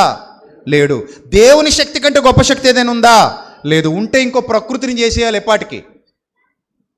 ఆకాశం దేవుడిది, భూమి దేవుడిది, సూర్యుడు దేవునివాడు, చంద్రుడు దేవునివాడు, నక్షత్రాలు దేవునివి, అన్నీ దేవునివి. దేవుని కంటే గొప్పవాడు ఈ ప్రపంచంలో మరొకడు లేనప్పుడు మనం ఎవరికి భయపడాలి? దేవునికి భయపడితే సరిపోద్ది కదా. ఇంకెవరికైనా భయపడాలా? చెప్పండమ్మా, ఇంకెవరికైనా భయపడాలా? దేవుడు సరిపోడా మనకి భయపడడానికి, భక్తి చేయడానికి, కాపాడడానికి? ఆయన సరిపోడా? రక్షించడానికి ఆయన సరిపోడా? నేను దేవుని వాడనన్నాడు పౌలు, నేను ప్రభువు వాడనన్నాడు పౌలు. ఈరోజు నేను కూడా ఒక సేవకుడిగా నిలబడి చెప్తున్నాను, నేను ప్రభువు వాడను. ఆయన తప్ప నా మీద అధికారం ఇంకెవరికి లేదు. నేను ఆయనకు లోబడుతున్నాను. నన్ను కాపాడువాడు ఆయనే. ఆయన నన్ను కాపాడే విషయంలో కునుకడు, నిద్రపోడు. ఆయన నన్ను విడువడు, ఎడబాయుడు. నేను ఎవరికి భయపడాలి ఇప్పుడు చెప్పండి? నాకు ఆయన చాలినవాడు, ఎంతైనా నమ్మదగినవాడు. నేను ఆయన నమ్మేశా, నేను ఆయన మీద ఆధారపడ్డా, నా భారం అంతా ఆయన మీద మోపాను. నా ప్రార్థనకు జవాబిస్తాడు ఆయన. నేను ఆయనకే ప్రార్థిస్తాను, ఎవరికి ప్రార్థించను. చాలదా నాకు? చాలదా? ఇంకెవరికైనా భయపడమంటారా? ఇంకెవరికైనా లోబడాలా? ఇప్పుడు చెప్పండి, ఒకవేళ ఆ చేతబడి చేసేవాడు ఎవడైనా ఉంటే దేవుణ్ణి దాటి నాకు చేతబడి పెట్టాలి. అవునా కదా? ఎవరిని దాటి పెట్టాలి నాకు చేతబడివాడు? దేవుణ్ణి దాటి పెట్టాలి నాకు. అసలు అదే అబద్ధం అనుకోండి. ఒకవేళ కాసేపు మీ నమ్మకం కొలిది ఉందనుకుందాం, కాసేపు పోనీ ఎందుకు మీ మాట తీసేయాలి, ఉందని అనుకుందాం. అది అబద్ధం, మళ్ళీ చెప్తున్నది శుద్ధ అబద్ధం. ఉందనుకుందాం. ఎవరిని దాటి పెట్టాలి నాకు వాడు? దేవుణ్ణి దాటి పెట్టాలి. పెట్టగలడా? ఆయన అనుమతి లేకుండా నా తల వెంట్రుక కూడా ఎవడు ముట్టుకోలేడు. ఎందుకంటే మీ వెంట్రుకలన్నీ లెక్కింపబడి ఉన్నవన్నాడు. మీరు పిచ్చుకల కంటే శ్రేష్ఠులు కారా అన్నాడు. ఇంత మంచి వాగ్దానాలు మనకున్నప్పుడు ఆ అబద్ధానికి, చీకటికి భయపడటం ఏంది నాకు అర్థం కాదు. దానికి భయపడొద్దు ఎవరు. అసలు క్రైస్తవ్యం అంటే జ్ఞానానికి నిలయంగా ఉండాలి తప్ప అజ్ఞానానికి కేంద్రస్థానం అని అంగులతో దూషింపబడే విధంగా ఉండకూడదు. పోనీ ఇక్కడ ఉండదండి, ఏజెన్సీకి వెళ్దామంటారా? 100 సార్లు వెళ్ళాం ఏజెన్సీకి. రంపచోడవరం తిరిగాం, మారేడుమిల్లి తిరిగాం, ఇంకంటే లోపలికి వెళ్ళాం, ఇంకా లోపలికి వెళ్ళాం. ఎక్కడ మాకు ఎవరు అలాంటి వాళ్ళు కనబడలేదు. ఇప్పటికీ మన పిల్లలు వెళ్తానే ఉన్నారు అక్కడికి. ఎవరు లేరు. మూఢ విశ్వాసాలతో బలుడిస్తుంటారు. బలు అవి మూఢ విశ్వాసాలు. అవి ఏముండవు. అవి ఎంత పిచ్చితో చేసే పనులు అవి. కాబట్టి ఇప్పుడు శాస్త్రుల పరిచయులు ఏ నమ్మకాల్లో ఉన్నారు? మూఢనమ్మకాల్లో ఉన్నారు. ఇప్పుడు మూఢనమ్మకంలో ఉన్నోడికి మనం జ్ఞానం చెప్పేస్తే అర్థమైపోద్ది అంటే అర్థం అవ్వదు. రేపు పొద్దున యూట్యూబ్లో ఏమని పెడతారో తెలుసా? ఈ ప్రసంగం విన్న తర్వాత చేతబడి గురించి మాట్లాడిన విజయప్రసాద్ రెడ్డి. నెక్స్ట్ ఏంటి? చేతబడి లేదన్నాడు, చేతబడి చేసే వాళ్ళందరినీ తక్కువ చేసి మాట్లాడాడు, నీకు నిరూపిస్తా అంటాడు. నన్ను నిరూపించంటే ఎవడొకని తీసుకొస్తాడు, ఆడు చెప్తాడు మైకులో ఉందని. అది నేను ఎట్ట నమ్మేది? నువ్వు చెప్తే నేను నమ్మాలా? నువ్వు చెప్తే నేను నమ్మాలా ఉందని? మరి ఏం చేయాలి? నువ్వు నాకు పెట్టు, ఉంటే నాకు పెట్టించు, అంతే కదా. పోనీ డబ్బులు కావాలా చెప్పు, ప్రాసెస్కి పిండి కొనుక్కోవాలి కదా. మరి నువ్వు దాన్ని మేకలేకి వచ్చాలి, డబ్బులు అవుతాయి కదా ఎంతో కొంత. అయి నేను ఇచ్చి పెడతా నీకు. పిండి కొనుక్కో, మేకలు తెచ్చుకో. అర్ధరాత్రి వెళ్ళి శ్మశానంలో కూర్చొని చేస్తారట. ఇంక భయపడే మనసు ఉందనుకోండి, అమ్మ బాబోయ్ అనుకుంటాం మనం. అర్ధరాత్రి మళ్ళీ శ్మశానంలో మంట వెలిగించుకొని. ఏమన్నా చేతబడి చేయాలంటే శ్మశానానికి వెళ్ళాలా? మీ ఇంట్లో చేయలేవా? ప్రాసెస్ ఎక్కడైనా ప్రాసెసే కదా. చపాతీలు ఎక్కడైనా వేయచ్చు కదా. పొయ్యి పిండి ఉంటే సరిపోద్ది కదా. అవి లేదండి అక్కడికే వెళ్ళాలండి. ఎళ్ళు పోనీ ఎళ్ళు, మన ఇద్దరు వెళ్దాం పదా, కూర్చుందాం అక్కడ, చెయ్యి చూద్దాం. మీరు చెప్తే నమ్మరు. ఒకసారి ఒక భూత వైద్యుడిని అడిగాను ఇలాగా. ఆ భూత వైద్యుని చెప్పు తిరుగుతుంటే ఒకసారి తగిలాడు. అడిగా, ఏమయ్యా నిజంగానే నువ్వు చేతబడులు ఎడతావా, భూతాలు ఎల్లగొడతావా అన్నాడు. ఈ ప్రాసెస్ ఎలాగా అంటే మీకు తెలదండి అన్నాడు. నీ మొహం ఎల్లగొడతావు, ఎంతమందిని మోసం చేస్తావు, గాలి మనిషి నువ్వు అని ఇలాగే తిట్టాను నేను. తిడితే మీరు ఎవరండి అంటున్నాడు. నేను ఎవడో నీకు ఎందుకులే, ఇలాంటి గాలి పనులు చేసుకు బతక్కో, తప్పది, మోసం చేయకు మనుషుల్ని. నిజంగానే నీకు అంత దెయ్యాలతో కాంటాక్ట్ ఉంటుందా, ఏ నెంబర్తో మాట్లాడతావు, ఈ దెయ్యాలతో కాంటాక్ట్ పెట్టుకుంటావు నువ్వు. అంత అబద్ధాలు వాళ్ళు చెప్పేవని వాళ్ళు బతకడం. నువ్వు నిజంగా అంత దెయ్యాలతో కాంటాక్ట్ ఉంటే నీ దగ్గరికి వచ్చి 20-30 నిన్ను అడుక్కొక్కర్లా, ఆ దెయ్యంతో మాట్లాడుకుని. ఇగో రాజమండ్రిలో ఏవి అప్పారో రోడ్లో పెద్ద ఫ్యామిలీ ఉంది, వాళ్ళ ఇంట్లో బాగా బంగారం డబ్బులు ఉన్నాయి.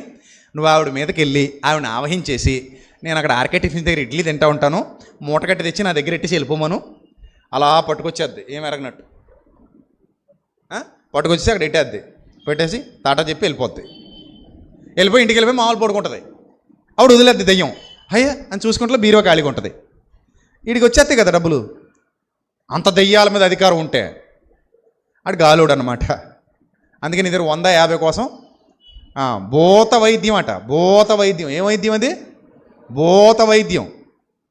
నరాల వైద్యుని చూసాం, గుండె వైద్యుని చూసాం, కిడ్నీల వైద్యుని చూసాం, కంటి వైద్యుని చూసాం, జుట్టుకు కూడా వైద్యుని చూసాం. భూతాలకు వైద్యుడేటరా నాయన. అంటే భూతాలకు జ్వరం వస్తే జ్వరమాన్ని పెట్టి ఏమైనా టెస్ట్ చేసి చూస్తావే నువ్వు? ఏం వైద్యుడట? భూత వైద్యుడట. భూతాలు పట్టుకుంటే వైద్యం చేస్తాడనమాట. సో కాబట్టి దేవుని శక్తి కంటే దయ్యం శక్తి అప్పటికీ గొప్పది కాదు. దేవుని అనుమతి లేకుండా ఏది భూమి మీద జరగదు. కాబట్టి అనవసర భయాలు తీసివేయండి. ఇప్పుడు మూఢనమ్మకాల దగ్గరికి వెళ్తే, ఎప్పుడైతే యేసుప్రభు వారు అపవిత్రపరిచేది ఆహారం కాదు నాయనా, నీ హృదయమే నిన్ను అపవిత్రపరుస్తుంది, హృదయంలో నుంచి వచ్చేది అపవిత్రపరుస్తుంది తప్ప లోపలికి వెళ్ళే ఆహారం నిన్ను అపవిత్రపరచదని చెప్పగానే 12వ వచనం చూడండి వాళ్ళ రియాక్షన్ ఎలా ఉందో. ఇప్పుడు వీళ్ళ రియాక్షన్ ఎలాగ ఉంటుంది? మనం మాట్లాడిన తర్వాత సత్యం వినరు చాలామంది, అలాగే వాళ్ళు వినరు. ఏమన్నారు రియాక్షన్ చూడండి ఎలా ఉందో 12వ వచనం. అంతటా ఆయన శిష్యులు వచ్చి, నాన్న ఏంటి నాన్న గ్రౌండ్ రియాలిటీ అని అడిగారంట ప్రభు. ఎవరిని అడిగారట? శిష్యుల్ని అడిగారట. నాన్న ఇప్పుడు నేను చెప్పేశాను కదా, వాళ్ళ మీద బాణం వేసి వెళ్ళిపోయాను కదా, నేను వెళ్ళిపోయిన తర్వాత వాళ్ళ రెస్పాన్స్ ఏంటి నాన్న? మీ దగ్గర నా దగ్గర ఎలాగ మాట్లాడి చావరు, ఏదైనా మాట్లాడితే మీ దగ్గరే మాట్లాడతారు వచ్చి. సరే మీ దగ్గర ఏం మాట్లాడారు నాయన అని అడిగారట. ఎవరిని అడిగారట? శిష్యుల్ని అడిగారు. ఎవరు అడిగారు? ప్రభు అడిగారు. అడిగితే ప్రభువుకి శిష్యులు ఏం చెప్పారు చూడండి. పరిసయ్యులు, ప్రభువా నీ మాటలు విని పరిసయ్యులు ఏమయ్యారు ప్రభువా? అభ్యంతరపడ్డారు. ప్రభువా నచ్చలేదు ప్రభువా, వాళ్ళకి ఏమవలేదు, నీ మాటలు వాళ్ళకి నచ్చలేదు ప్రభువా అని ప్రభువుకి చెప్పారట శిష్యులు వచ్చి. అభ్యంతరపడ్రి. ఆయన అడుగగా ఆయన అన్నాడట, పరలోకమందున్న నా తండ్రి నాటని ప్రతి మొక్క తీసి అవతల పడేస్తాడు ఆయన. అది ప్రభువు నాటిన మొక్క కాదు, సాతాను నాటిన మొక్క. దేవుని జ్ఞానం లేని మొక్కది, పనికి మాలిన మొక్క, పనికిరాని మొక్క తీసి అవతల పడేశాడు. నెక్స్ట్, వారి జోలికి పోకండి, వారు గుడ్డోళ్ళయుండి గుడ్డి వారికి త్రోవ చూపువారు. గుడ్డివాడు గుడ్డివానికి త్రోవ చూపిన ఎడల వారిద్దరూ గుంటలో పడుదురు కదా అన్నారట. ఇంత పెద్ద మాట అన్నాక అప్పుడు పేతురు అడిగాడట.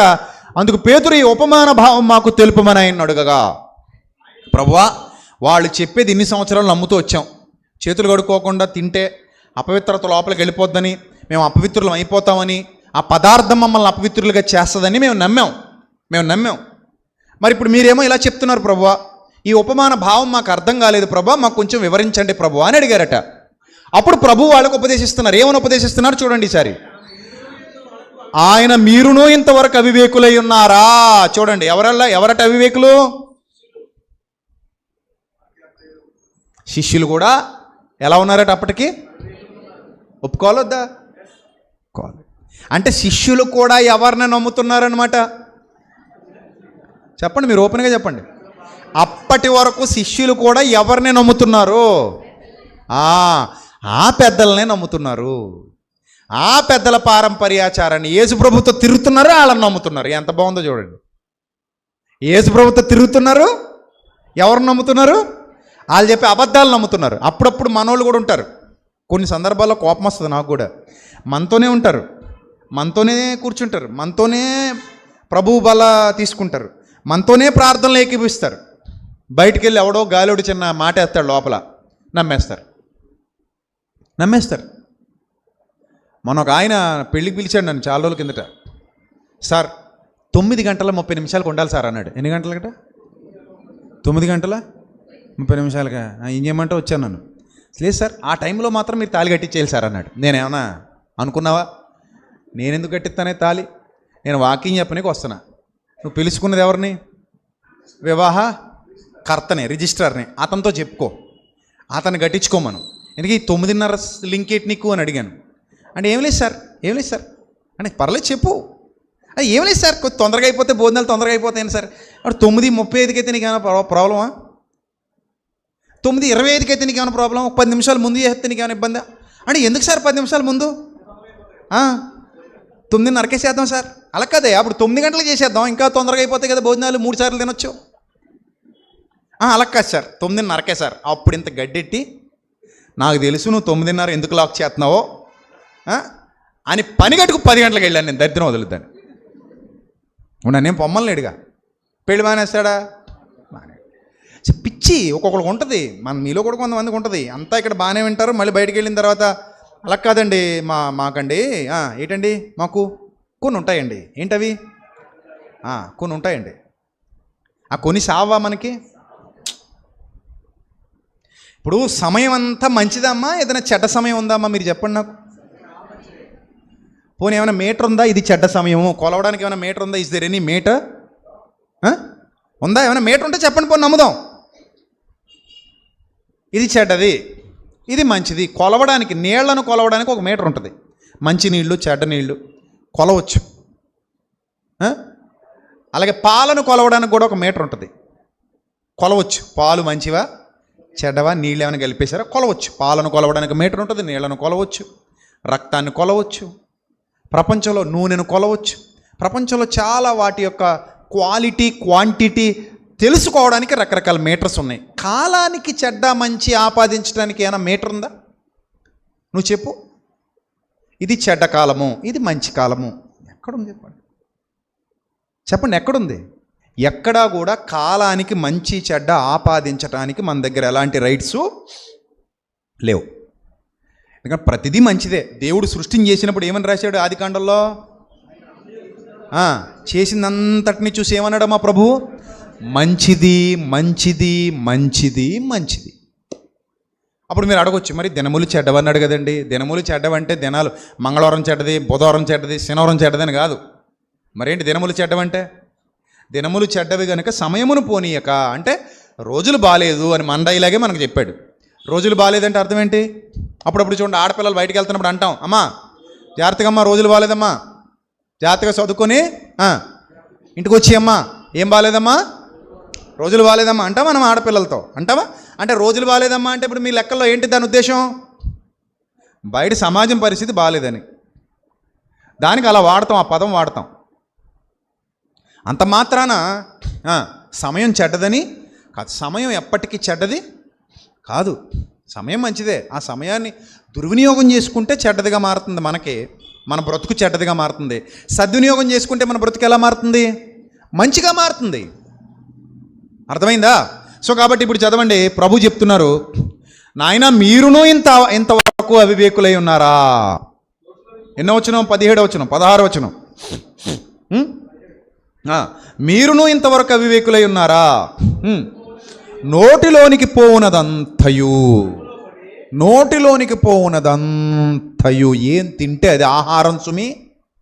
ఆహారం నోట్లోకి పోయేది కదా అని మళ్ళీ శుద్ధ ముక్కలు, సున్నం ముక్కలు, బియ్యం, చాక్ పీసులు, అదే స్లేట్ పెన్సిళ్ళు, ఇవి కావసమా? కొంతమంది ఇష్టపడి తింటారు అవి కాదు. మరి ఏంటి నోట్లోనికి పోవునదంతయు అంటే ఏంటి? ఎనీ కైండ్ ఆఫ్ ఫుడ్, ఆహార పదార్థాలు, అవి ఏవైనా కానివ్వండి, తినేవి. నోటిలోనికి పోవునదంతయు దేంట్లో పడుద్దట? జీర్ణాశయంలో, జీర్ణ వ్యవస్థలో పడుతుంది, కడుపులో పడుతుంది. పడి బహిర్భూమిలో ఉదయకాలం విడవబడుతుంది. ప్రాసెస్ ఇది, సృష్టిలో జరిగే సృష్టి క్రమం, శరీర ధర్మం. మీరేం తిన్నా సరే నోట్లోంచి కడుపులోకి వెళ్తుంది. కడుపులో జీర్ణ వ్యవస్థలో అరుగుదల స్టార్ట్ అవుతుంది. అది అరిగి బలం, శక్తి నీ రక్తంలో కలిసి శరీరానికి అన్ని అవయవాలకి కావాల్సిన శక్తిని తీసుకొని రకరకాలుగా విభాగింపబడి మిగిలిన వ్యర్థ పదార్థం నీ పొట్టలో నుండి బహిర్భూమిలోనికి విడవబడుతుంది ఉదయకాలం. అంతేనా? This is the process of human body. Everyday జరిగేది ఇదే హ్యూమన్ బాడీలో. కానీ నోట నుండి బయటకు వచ్చినవి హృదయంలో నుండి వస్తాయి. ఇవే మనిషిని ఏం చేస్తాయి? అపవిత్రపరుస్తాయని మీరు గ్రహించలేరా? అంత గొప్ప విషయం చెప్పారండి యేసు ప్రభు. This is the universal law. ప్రపంచానికి తెలియవలసిన చట్టం, ప్రపంచానికి తెలియవలసిన జ్ఞానం ఇది. ఎందుకంటే ఆహారంలో అపవిత్రత లేదు, మానవ హృదయంలో ఉంది అపవిత్రత. ఏ ఆహారం అయినా సరే మన దగ్గర తెచ్చిపెట్టారనుకోండి, మనం ప్రార్థన చేసుకు తింటాం. అందులో ఏముందో మనకేమైనా తెలుస్తుందా? చెప్పండి, ఏమైనా తెలుస్తుందా? బయట బోల్డ్ అనే ఆహార పదార్థాలు దొరుకుతున్నాయి మనకి. అవి ఏంటో, ఎక్కడివో, ఎవరు పండించారో, ఎవరు తిన్నారో, ఎవరు తెచ్చారో, ఎవరు ఏం చేశారో మనకి ఏమీ తెలీదు. తింటాం అంతే. అంతెందుకు, ట్రైన్లో మొన్న ఎవరో సమోసాలు అమ్ముతుంటే ఒక ఫోటో తీసి బయట పెట్టారు. ఆయన 2 అరికాళ్ళు సమోసాల మీద పెట్టి పడుకున్నాడు ఇలాగా. నిజం. ఎవడో ప్రయాణికుడు ఫోటో తీశాడు, దాన్ని బాగా వైరల్ చేశారు. ఆయన అరికాళ్ళు నల్లగా ఉన్నాయి. ఆ 2 పట్టుకెళ్ళి దేని మీద పెట్టాడు? సమోసా గంప మీద పెట్టాడు. పాపం ఖాళీ లేదేమో. ఇప్పుడు ఈ సమోసాలన్నీ గంపకు అంటుకుంటున్నాయి, గంపలోంచి కాలుగా అంటుకుంటున్నాయి. అవి మనం ఏం చేస్తాం? మనకు అంతకు ముందు ఏం జరిగిందో తెలుసా? కొంతమంది అట ఈ చపాతీ పిండిని చేతులతో నొక్కలేక అందరూ కష్టమా కొందరట ఏం చేస్తారట, చేతులతో నలపలేక పిండిని ఏం చేస్తారట, టేస్టీగా కాళ్ళతో టేస్టీగా చేస్తారట. అని ఏమవుద్దట మరి? ఏమైనా అవ్వచ్చు, మనకు తెలీదు. మనం వేడివేడి సమోసా, ఛాయ్ వేడివేడి ఛాయ్ అంటే తాగేస్తాం అంతే, తినేస్తాం అంతే. ఆడు ఎలా తొక్కాడో, ఏం కక్కాడో మనకి తెలియదు, తినేయడమే. ఒకసారి మంచి రెస్టారెంట్ అని వెళ్ళిపోతుంటాం, అది ఎలా చేశాడు, ఆ లోపల ఏం జరిగింది ఎవడో తెలుసు. మన ప్లేట్లోకి వచ్చేసరికి బాగానే ఉంటుంది కదా, ఆ లోపల ఏం జరుగుతుందో ప్రార్థన చేసుకుని తినేయడమే. తర్వాత దైవాదేనం, తండ్రి నీ చిత్తం, తినేస్తున్నాం మరి. ఎందుకంటే ఇది ఇంట్లోది కాదు, బయటిది. కొన్ని చోట చట్నీలు ఉంటుంటాయి, తేడాగా ఉంటాయి. సో అవన్నీ నేను మాట్లాడితే బాగోదు. మొన్న ఒక అదేంటది పానీపూరి ఎవరో అపార్ట్మెంట్లో తీశారు వీడియో. అది నేను ఇంతకు మించి మీకు చెప్పను, మీరు చెప్తే బాగోదు కూడా. అపార్ట్మెంట్ కిటికీలోంచి వీడియో తీస్తున్నారు కిందకి ఫోన్ పెట్టి. ఆడు కింద పెట్టాడు బండి, వాళ్ళు పైన ఉన్నారు అపార్ట్మెంట్లో, చెట్లు అవి ఉన్నాయి, అందులో తీశారు కెమెరా పెట్టి సీక్రెట్గా. ఆడు కింద ఏం చేయాలో అది చేశాడు. మళ్ళీ ఆ చెంబు అలా వాడేశాడు, పానీపూరి పెట్టేశాడు. వచ్చిన వాళ్ళు అట్లేసుకుంటూ తినుకుంటూ పోయారు. మనకు తెలియదు అక్కడ ఏం జరిగిందో, మనకు తెలియదు. అక్కడ తిన్నామా వచ్చామా అంతవరకే. దాని ముందు ఫ్లాష్ బ్యాక్ ఏంటి మనకు తెలియదు. ఇది పరిస్థితి. సో కాబట్టి ఇప్పుడు చెప్పండి, ఇలాగ ఎన్ని పదార్థాలు రోజు లోపలికి వెళ్తున్నాయి మానవుడికి? ఎన్ని వెళ్తాయో తెలియదు. బయట తిని తిండంతా మంచిగా ఉందో లేదో మనకు తెలియదు, శుభ్రంగా ఉందో లేదో మనకి తెలియదు కదా. ఒకసారి పురుగులు కనబడుతుంటాయి, ఒకసారి అవి కనబడుతుంటాయి, ఇవి కనబడుతుంటాయి. చూసుకుంటే వద్దంటాం, చూడకపోతే తినేస్తాం. హోటల్కి వెళ్తుంటాం, అక్కడికి వెళ్తుంటాం. మొన్న చూడండి, చెన్నైలో కుక్క మాంసం పట్టేసుకున్నారు కదా, పెద్ద న్యూస్ అయిపోయింది కదా. కుక్క మాంసం, బోల్డ్ అంత కుక్క మాంసం అది. ఇందుకే ఎక్కడెక్కడ పట్టుకెళ్తున్నారు మీరంటే చెన్నై రెస్టారెంట్లు గట్ట. ఏందిరా నాయన అంటే మటన్ బిర్యానీ అట. అమ్మా ఇన్నాళ్ళు మేక అనుకుని కుక్కని తిని మేక అనుకుని ఏం తినేశారు బాబు? కుక్కని తినేశారు లొట్టలేసుకుంటూ మేక అనుకొని. మే కాదు బౌ బౌ అంటారు లోపల నుంచి. మే కాదు బౌ. సో అది పరిస్థితి. తెలియక తినేశారు, తెలిసింది కాబట్టి అమ్మా ఎంత పెద్ద మాఫియా ఇది. మేక అయితే బోల్ డబ్బులు పెట్టి కొనాలండి, కుక్క అయితే వాలేసి తిరిగితే సరిపోతుంది రోడ్ల మీద. ఎలాగ గవర్నమెంట్ వాడు పట్టుకోవట్లేదు, వదిలేసాడు. ఇక మనకి ఎంత మాంసం కావాలితే అంత మాంసం దొరికేది రోడ్డు మీద, అవునా కదా? మరి తినేటోడికి తెలుస్తుందా ఇది మేక కుక్క? ఎవడ తెలుస్తుందండి? వేడివేడిగా కారంలో ఎట్టి వడ్డించేస్తే. అది తాగుబోతులకి అయితే అసలు తెలుస్తావదు. అలా లోపల ఇంకోటి ఉంటాడు, ఇంకా పంచేతుల్లో వేడిలో వేడి భలే ఉందరా బావా అంటే తినేస్తాడు అంతే. ఆ లోపల ఉన్నాడు కాబట్టి. సో అలాగ మాకు తెలిస్తావద్దు. అందుకే లోపలికి ఏం వెళ్ళినా మనం పాపాత్ములు అవ్వట్లా. ఎన్ని రకరకాలు వెళ్ళిపోతాయి, అంత ఎందుకండి. కువైటు, దుబాయ్, ఖతారు, సౌదీ, బహ్రెయిను ఇలాంటి ప్రాంతాలకు నేను వాకింగ్ చెప్పడానికి వెళ్తాను కదా, చాలాసార్లు వెళ్ళాను. రేపు డిసెంబర్లో కూడా దుబాయ్ వెళ్తున్నాను, రేపు డిసెంబర్లో కూడా ఖతార్ వెళ్తున్నాను. సో ఇలా చాలా ప్రాంతాలకు నేను రెగ్యులర్గా వెళ్తూ ఉంటాను. అక్కడ మన పిల్లలు ఉంటారు, ఎవరు? విశ్వాసులైన దేవుని పిల్లలు ఉంటారు, సేవకులు కూడా ఉంటారు. ఈ అరబ్ కంట్రీస్లో చాలామంది సేవకులు ఉన్నారు, ఇజ్రాయెల్లో కూడా ఉన్నారు, చాలా చోట్ల మన వాళ్ళు ఉన్నారు. వాళ్ళ సంఘాలు నడుపుతారు, వాక్యాలు బోధిస్తూ ఉంటారు. అక్కడ పిల్లలు ఉంటారు, విశ్వాసులు ఉంటారు, అందరూ ఉంటారు. అక్కడ చికెన్ దొరకాలన్నా, మటన్ దొరకాలన్నా హలాల్ చేస్తే తప్ప దొరకదు. ఎందుకంటే అది ఏ కంట్రీ? అది ఇస్లాం కంట్రీ. ఇస్లాం కంట్రీలో ఇస్లాం ధర్మం ప్రకారం హలాల్ చేసిన మాంసం తప్ప వేరే మాంసానికి అనుమతులు ఉండవు. అక్కడ సంఘాల్లో తినాలన్నా అదే తినాలి, బయట కొనుక్కుని తినాలన్నా అదే తినాలి. ఎక్కడికి వెళ్ళినా సరే అదే హలాల్ చేసిన మాంసం వాళ్ళకి దొరుకుతుంది, అదే తినాలి వాడు. ఇండియా నుంచి స్పెషల్గా తెచ్చుకుంటామంటే కోళ్ళు పెంచుకుని, మేకలు పెంచుకుని, గొర్రెలు పెంచుకుని అంటే అవ్వదు, రానివ్వరు కదా. అక్కడదే తినాలి, వాళ్ళు చేస్తారు, అక్కడ హలాల్ చేస్తారు, తినాలి. ఇక్కడ కూడా చాలా చోట్ల అదే. సో ఒకటి నువ్వు దానికి ఏరి కోరి ఎంచి అవ్వదు. ప్రార్థన చేసుకోవడం, దొరికింది తినడం అంతే. ఎక్కడైనా దొరికితే ప్రార్థన చేసుకోవడం, దొరికింది తినడం అంతే. పదార్థంలో నుండి ఏ అపవిత్రత నీలోనికి రాదని ప్రభువే చెప్తున్నారు. చూడండి 19వ వచనం, 18వ వచనం నుంచి చదువుదాం, ముగించుకుందాం. నోట నుండి బయటికి వచ్చినవి హృదయములో నుండి వచ్చును.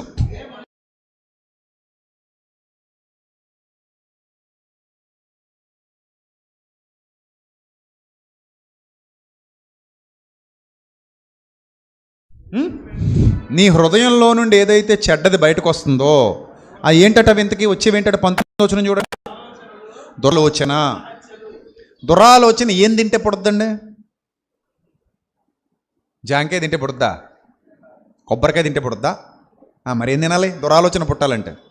చికెన్ తినాలా? మసాలా బాగేసిన మటన్ తినాలా? మరేం తినాలండి దురాలోచనకి? లేదు కదా. దురాలోచన వెజిటేరియన్స్కి పుడుద్ది, నాన్ వెజిటేరియన్కి పుడుద్ది. చివరికి వాని బాల్యము నుండియే వాని హృదయం ఎప్పటి నుంచట? బాల్యము నుండియే వాడి హృదయం ఫుడ్ వల్ల చెడ్డది కాదు. ఫుడ్ వల్ల హృదయం చెడ్డది అవ్వదు. మహా అయితే ఫుడ్ ఇన్ఫెక్షన్ అయితే పొట్ట ఇబ్బంది పడుద్ది, కొంచెం మంట రావడం కానివ్వండి, యూరిన్లో మంట కానివ్వండి, లేకపోతే విరోచనాలు కానివ్వండి, అన్ఈజీగా ఉండడం కానివ్వండి, ఆకలి చచ్చిపోవడం కానీ రకరకాలు అంతే తప్ప మనకు దురాలోచనలు రావు భోజనం పాడైతే. కానీ హృదయం పాడైతే ఏమొస్తాయట? దురాలోచన వస్తాయి. దురాలోచన భోజనం వల్ల రాదు, మానవ హృదయం పాడైతే వస్తుంది. నెక్స్ట్ నరహత్య. ఏం తింటే చేస్తా పెట్ట నరహత్య? ఏం తింటే చేస్తావు? ఆ మధ్య ఎవరో ఒక ఆయన అన్నాడు, కోళ్ళు తిన్న వాళ్ళందరూ కోళ్ళగా అయిపోతారట, మేకలు తిన్న వాళ్ళందరూ ఏమైపోతారట? మేక స్వభావం వచ్చేస్తుందట. గొర్రెలు తిన్న వాళ్ళందరికీ ఏ స్వభావం వస్తుందట? గొర్రె స్వభావం వచ్చేస్తుందట. ఓహో, మరి ఇంకా మీకు విషయం చెప్పనా? మనం తినే ఆహార పదార్థాలన్నింటిలో బ్యాక్టీరియా ఉంటుంది. చివరికి పెరుగులో కూడా బ్యాక్టీరియా ఉంటుంది. పెరుగులో కూడా పిండి పులియడానికి కూడా ఈస్ట్ బ్యాక్టీరియా కారణం. ఈస్ట్ పిండి పులుస్తుంది ఆ బ్యాక్టీరియా. మీరు మైక్రోస్కోప్లో చూస్తే అన్ని పురుగులే కనబడతాయి మీకు. తిండి తినలేరు. ఇంకా ఏదైనా ఒకటి పెట్టుకొని ఒక బన్ కానివ్వండి, ఒక మటన్ కానివ్వండి, చికెన్ కానివ్వండి, వాట్ ఎవర్ ఇట్ మేబీ, మైక్రోస్కోప్లో దాన్ని పరిశీలనగా చూస్తే కొలకొలకొలమంటూ తిరుగుతా కనబడతాయి పురుగు. అప్పుడు నోట్లో పెట్టగలమా? నమస్కారం నాయన వద్దంటాం కదా. సో బ్యాక్టీరియా లేని ఆహారమే లేదండి అసలు ప్రపంచంలో. ప్రతి చోట బ్యాక్టీరియా ఉంది. మన కడుపులో కూడా మంచి బ్యాక్టీరియా ఉంటుంది. ప్రోబయోటిక్స్ అంటారు. పెరుగు ఎందుకు తినమంటారు అనుకుంటున్నారు? ప్రోబయోటిక్స్ లోపలికి వెళ్తాయి. దాన్ని మందుల రూపంలో కూడా తీసుకోవచ్చు. పెరుగు తినని వాళ్ళు ప్రోబయోటిక్స్ వాడతారు. పెరుగు తినే వాళ్ళకి డైరెక్ట్గా లోపలికి వెళ్తుంది మంచి బ్యాక్టీరియా. అర్థమైందా? బ్యాక్టీరియా లేకుండా లేదండి. ఏదో బ్యాక్టీరియా లోపలికి వెళ్తానే ఉంటుంది, మంచి చేసేదో చెడు చేసేదో. రైట్. ఇప్పుడు కాబట్టి నరహత్యలు అనేవి ఫుడ్ వల్ల జరగవు. హృదయంలో ఉన్న ఆలోచనలు. తర్వాత వ్యభిచారాలు, వేశ్యాగమనములు, దొంగతనములు, అబద్ధ సాక్ష్యాలు, దేవదూషణలు హృదయములో నుండి వచ్చును. యేసు ప్రభు వారి జ్ఞానం ఇది. ఎక్కడమ్మా? హృదయంలో నుండి వస్తాయి. అందుకే హృదయము ఘోరమైన వ్యాధి గలది, అది అన్నిటికంటే మోసకరమైనది, దాన్ని భద్రంగా కాపాడుకో. భక్తి జీవితానికి కూడా హృదయమే బాగుండాలి. భక్తిహీనతకు కూడా మూలమేది? హృదయమే. దేవుడు ఉండే స్థానం ఏది? హృదయమే. దైవం ఉండే స్థానం ఏది? హృదయమే. కాబట్టి దేని జాగ్రత్తగా కాపాడుకోమన్నాడు దేవుడు? హృదయాన్ని జాగ్రత్తగా కాపాడుకో. పొట్టను కాదు, పొట్టను కూడా కాపాడుకో బాడీ కోసం. హృదయాన్ని కాపాడుకో నిత్యజీవం కోసం, భక్తి కోసం.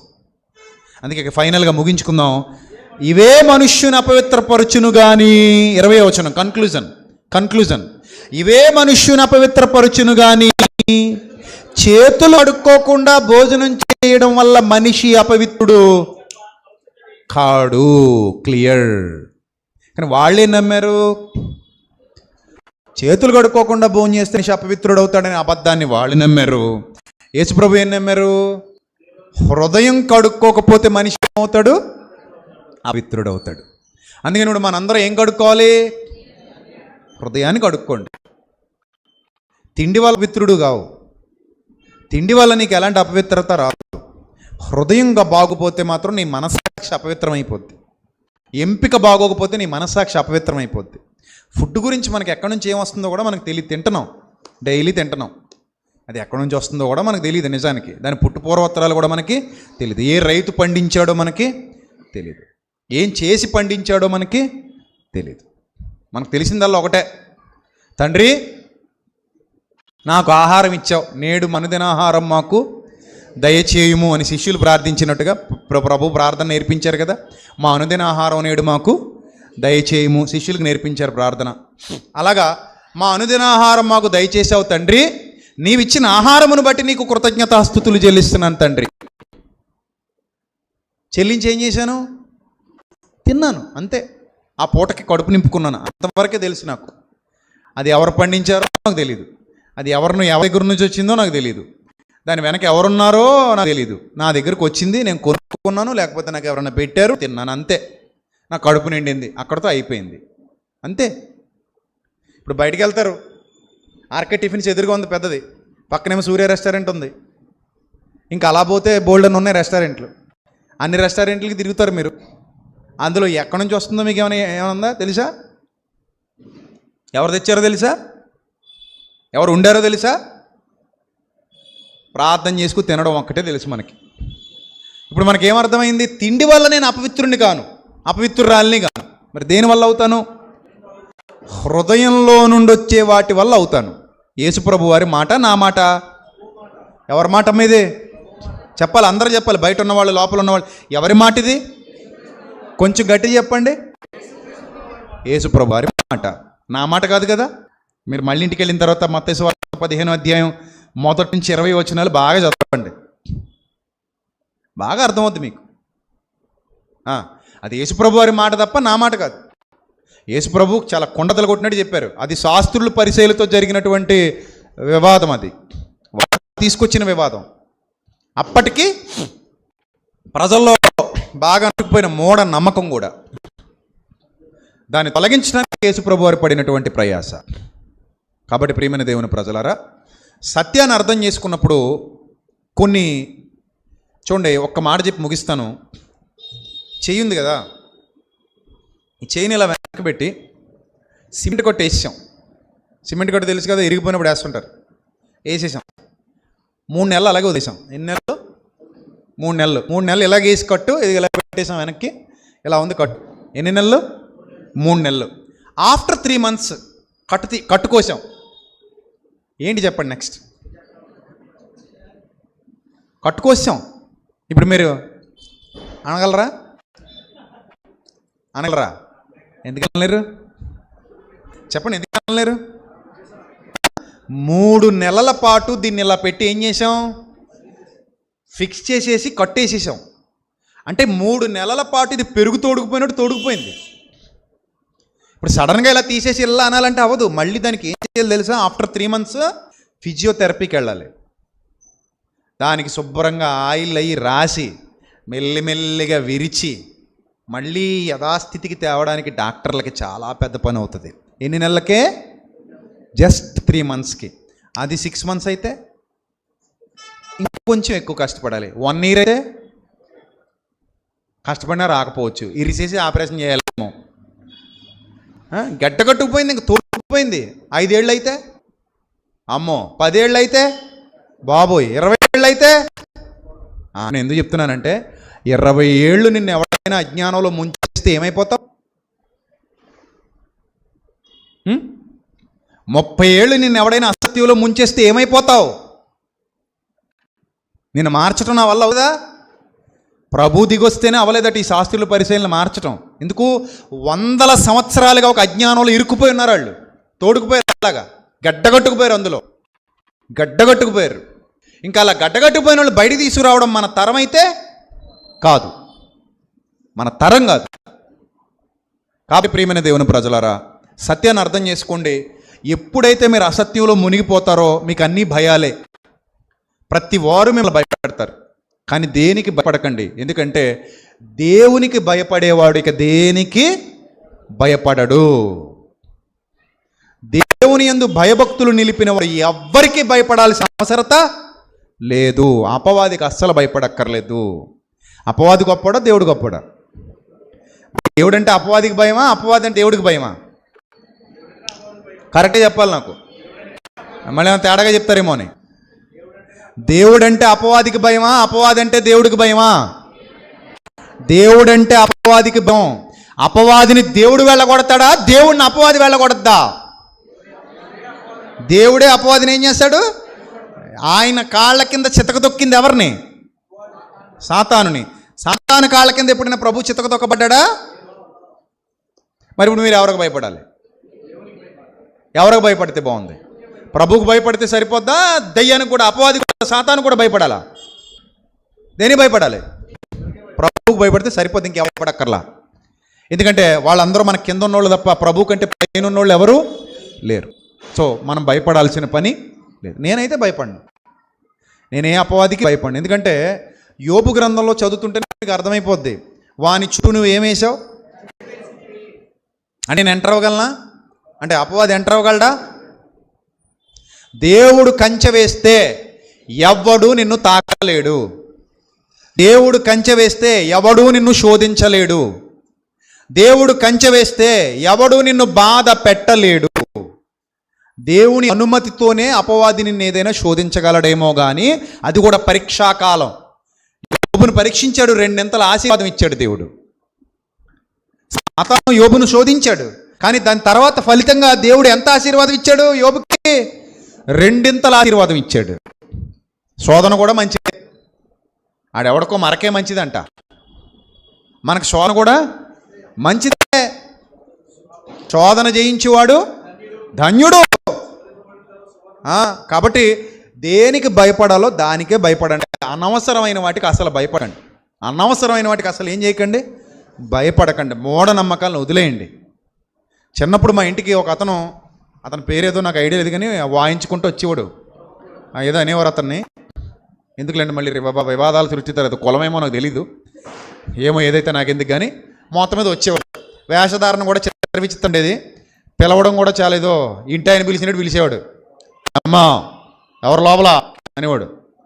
నేను వచ్చాను, వస్తే తే శాటతోటి ఇంకంతే. మా అమ్మ అరే బాబు కొన్ని బియ్యం వేసేరా పోతాడు అని. ఏ అంటే దేనైనా వదిలేస్తాడు బాబు మన మీదకి ఎటదా, దేనైనా ఏం చేస్తాడట వదిలేస్తాడైనా. అంతమందిని సంచిలెట్టుకొస్తాడు ఏంటి నాకు అర్థం కాదు. వదిలేడానికి ఆయన అందరూ ఆయన బాగా అయింది నాకు అర్థం కాదు. నువ్వు వెళ్ళు వీళ్ళింటికి వెళ్ళు, నువ్వు వెళ్ళి బియ్యం వేయలేదు కాబట్టి నువ్వు వెళ్ళి అని వదిలేస్తాడు మన మీదకి. అంత మూఢనమ్మకాలండి ఇవన్నీ. మా అమ్మకు ఉండేవి అప్పట్లో. సరే నన్ను అనేది నువ్వు వెళ్ళి బియ్యం వేసారా బాబు అనేది. కొంచెం పెద్ద అయ్యాక అంటే ఒక 9th క్లాస్ 10th క్లాస్ రేంజ్కి వచ్చాక అప్పటికే నేను పెద్ద రెబలై కూర్చున్నాను. ఇంకంతే వచ్చాడు రోజు. వస్తే ఎరా ఏటి నీ గొడవ అంటే ఏట్రా నన్ను అలా అంటా ఉన్నట్టు చూస్తున్నాడు. ఏంది నీ గొడవ ఏంటి అసలు? బియ్యంలో కడి గుడ్లు బడిబా నిజమే ఇలాగా నన్ను అంటే కొంచెం ఇంకా సీరియస్గా చూసా. పోయాడు, అయిపోయింది. మా అమ్మ అరే బాబు ఆడితో గొడవ ఎందుకు, వాళ్ళతోనే పెట్టుకోవాలి గొడవ. ఇప్పుడు ఏమైంది, ఏం వదలడు, నువ్వు మౌనంగా ఉండు, ఏమైనా ఉంటే నేను చూసుకుంటా. గుమ్మం దగ్గర అడ్డంగా నిలబడిపోతే ఎవరిని వస్తే చూద్దాం. ఏమీ లేదు, ఏం అవ్వదు. నువ్వు భయపడినంతకాలం ప్రతోడు నిన్నేం చేస్తాడు, భయపెడతానే ఉంటాడు. నువ్వు ధైర్యంగా నిలబడు. నీ ధైర్యం దేవుని వైపుకి నేను నడిపించినప్పుడు ఆ శక్తి చేత బలము చేత నువ్వు కాపాడబడుతూనే ఉంటావు. భక్తులు ధైర్యంగా ఉన్నారు, పిరికోళ్ళు అవలా. పిరికోళ్ళు అయితే వాళ్ళు నిలబడలా. సో నీలో ఉన్న వాక్యం, నీ భక్తి నీకు ధైర్యము పుట్టింపదా అన్నాడు భక్తుడు. నీ భక్తి నీకు ధైర్యము పుట్టింపదా. కాబట్టి దేనికి భయపడదు, ధైర్యంగా ఉండు, స్థిరంగా ఉండు, విశ్వాసంతో ఉండు. నీ దేవుడు నీకు కంచె వేసినంతకాలం ఎవ్వరు నిన్ను తాకనైనా తాకలేరు. ఏ అబద్ధం సత్యం కంటే శక్తివంతమైనది కాదు. నీ జ్ఞానాన్ని మించినది ప్రపంచంలో ఏది లేదు. గనుక ప్రియమైన దేవుని సంగమా, మన ప్రార్థన వినే దేవుడైనా, మన ప్రార్థనకు జవాబిచ్చే దేవుడైనా, మనకు నిత్య జీవితాన్ని వాగ్దానం చేసిన దేవుడైనా, నిన్ను విడువను ఎడబాయను అని నీకు భరోసా ఇచ్చినటువంటి దేవుడైనా, ఆయన యందు భయభక్తులు నిలుపు, ధైర్యంగా నిలబడు, దేనికి భయపడకు. ఏ శోధనైనా ఎదుర్కోవడానికి రెడీగా ఉండు. నీ శోధన వెనక నీకు రెట్టింపు దీవెన ఆశీర్వాదాలు దేవుడు ఇస్తాడు, ఇచ్చి నిన్ను బలపరుస్తాడు. మూఢ విశ్వాసాలు వద్దు, సత్యంలో నిలబడు. ప్రభువు నేర్పించిన సత్యాన్ని అనుసరించు. మూఢ విశ్వాసాలు అవిశ్వాసాలు దయచేసి వద్దు, ఉండనివ్వద్దు. దేవుడట్టి ధన్యత నీకు అనుగ్రహించునుగాక. ఆమెన్. తల్ల వంచండి, ప్రార్థన చేద్దాం. మహాపరిశుద్ధుడు అయిన మా కన్న తండ్రి, దయగలిగిన మా దేవ, రాజమండ్రి పట్టణంలో సంఘాన్ని బలపరుస్తూ తండ్రి, ఈ కడవరి దినాలు అనేక మందికి సత్యాన్ని తెలియచేయటానికి, మూఢత్వంతో అజ్ఞానంతో చీకటితో యుద్ధం చేయడానికి మీరు మమ్మల్ని బలపరుస్తున్నందుకు స్తోత్రం తండ్రి. బిడ్డలందరినీ దీవించండి, ఆశీర్వదించండి. విత్తబడిన వాక్యం పిల్లలందరి హృదయాలలో 30 60 100 ఫలింపచేయండి. మీ సహాయము సమాధానము ఎల్లప్పుడూ మాకు అనుగ్రహించండి. ఇక్కడ పరిచర్య చేస్తున్న బిడ్డలను దీవించండి, సహకరిస్తున్న బిడ్డలను దీవించండి. ఇక్కడ ఉన్న ప్రతి కుటుంబాన్ని దీవించి ఆశీర్వదించమని, ఇంకా అనేక మందికి దీవెనకరంగా మమ్మల్ని మార్చమని తండ్రి. ఇక్కడున్న సోదరులు ఆనంద్ గారు, అలాగే అంకుల్ గారు జడ్సన్ గారు, వారి బిడ్డలు, వారి కుటుంబాలను కూడా దీవించి ఆశీర్వదించమని, ఇక్కడ కష్టపడుతున్నటువంటి ప్రతి కుటుంబాన్ని మీరు బలపరచమని, ఘనత మహిమ ప్రభావాలు మీకు మాత్రం చెల్లిస్తూ ప్రభా, ఏ కుటుంబాలు అయితే వ్యాధి బాధలతో శోధనలతో ఇక్కడికి వచ్చారో వారిని, వారి కుటుంబాలు జ్ఞాపకం చేయండి, ధైర్యాన్ని ఇవ్వండి, శక్తినివ్వండి, పోరాడగలిగే పటిమను వారి హృదయాలలో ఉంచండి. అలాగే హాస్పిటల్లో ఉన్న రొట్ట చిట్టమ్మ గారిని జ్ఞాపకం చేసుకోండి. ఆమెను క్షేమంగా మా మధ్యలోకి మరలా తోడుకొని రండి. మీ చిత్తమైతే ఆమెకు శక్తినిచ్చి, బలాన్ని స్వస్థపరిచి ప్రభా, అపాయమును విడిపించమని, ఆ కుటుంబానికి యొక్క సహాయాన్ని అనుగ్రహించమని ప్రభా, ఇక్కడ ఉన్న బిడ్డలందరినీ జ్ఞాపకం చేసుకోమని, ఘనత మహిమ ప్రభావములు మీకు మాత్రమే చెల్లిస్తూ మా కొరకు రాని ఉన్న ప్రభు అయిన క్రీస్తు పేరిట ఈ ప్రార్థన మనవులు సమర్పించి మీ వద్ద నుండి జవాబు పొందుకుంటున్నాం మా కన్న తండ్రి. ఆమెన్. అందరికీ వందనాలు. May lord bless you all, love you all. Thank you. God bless.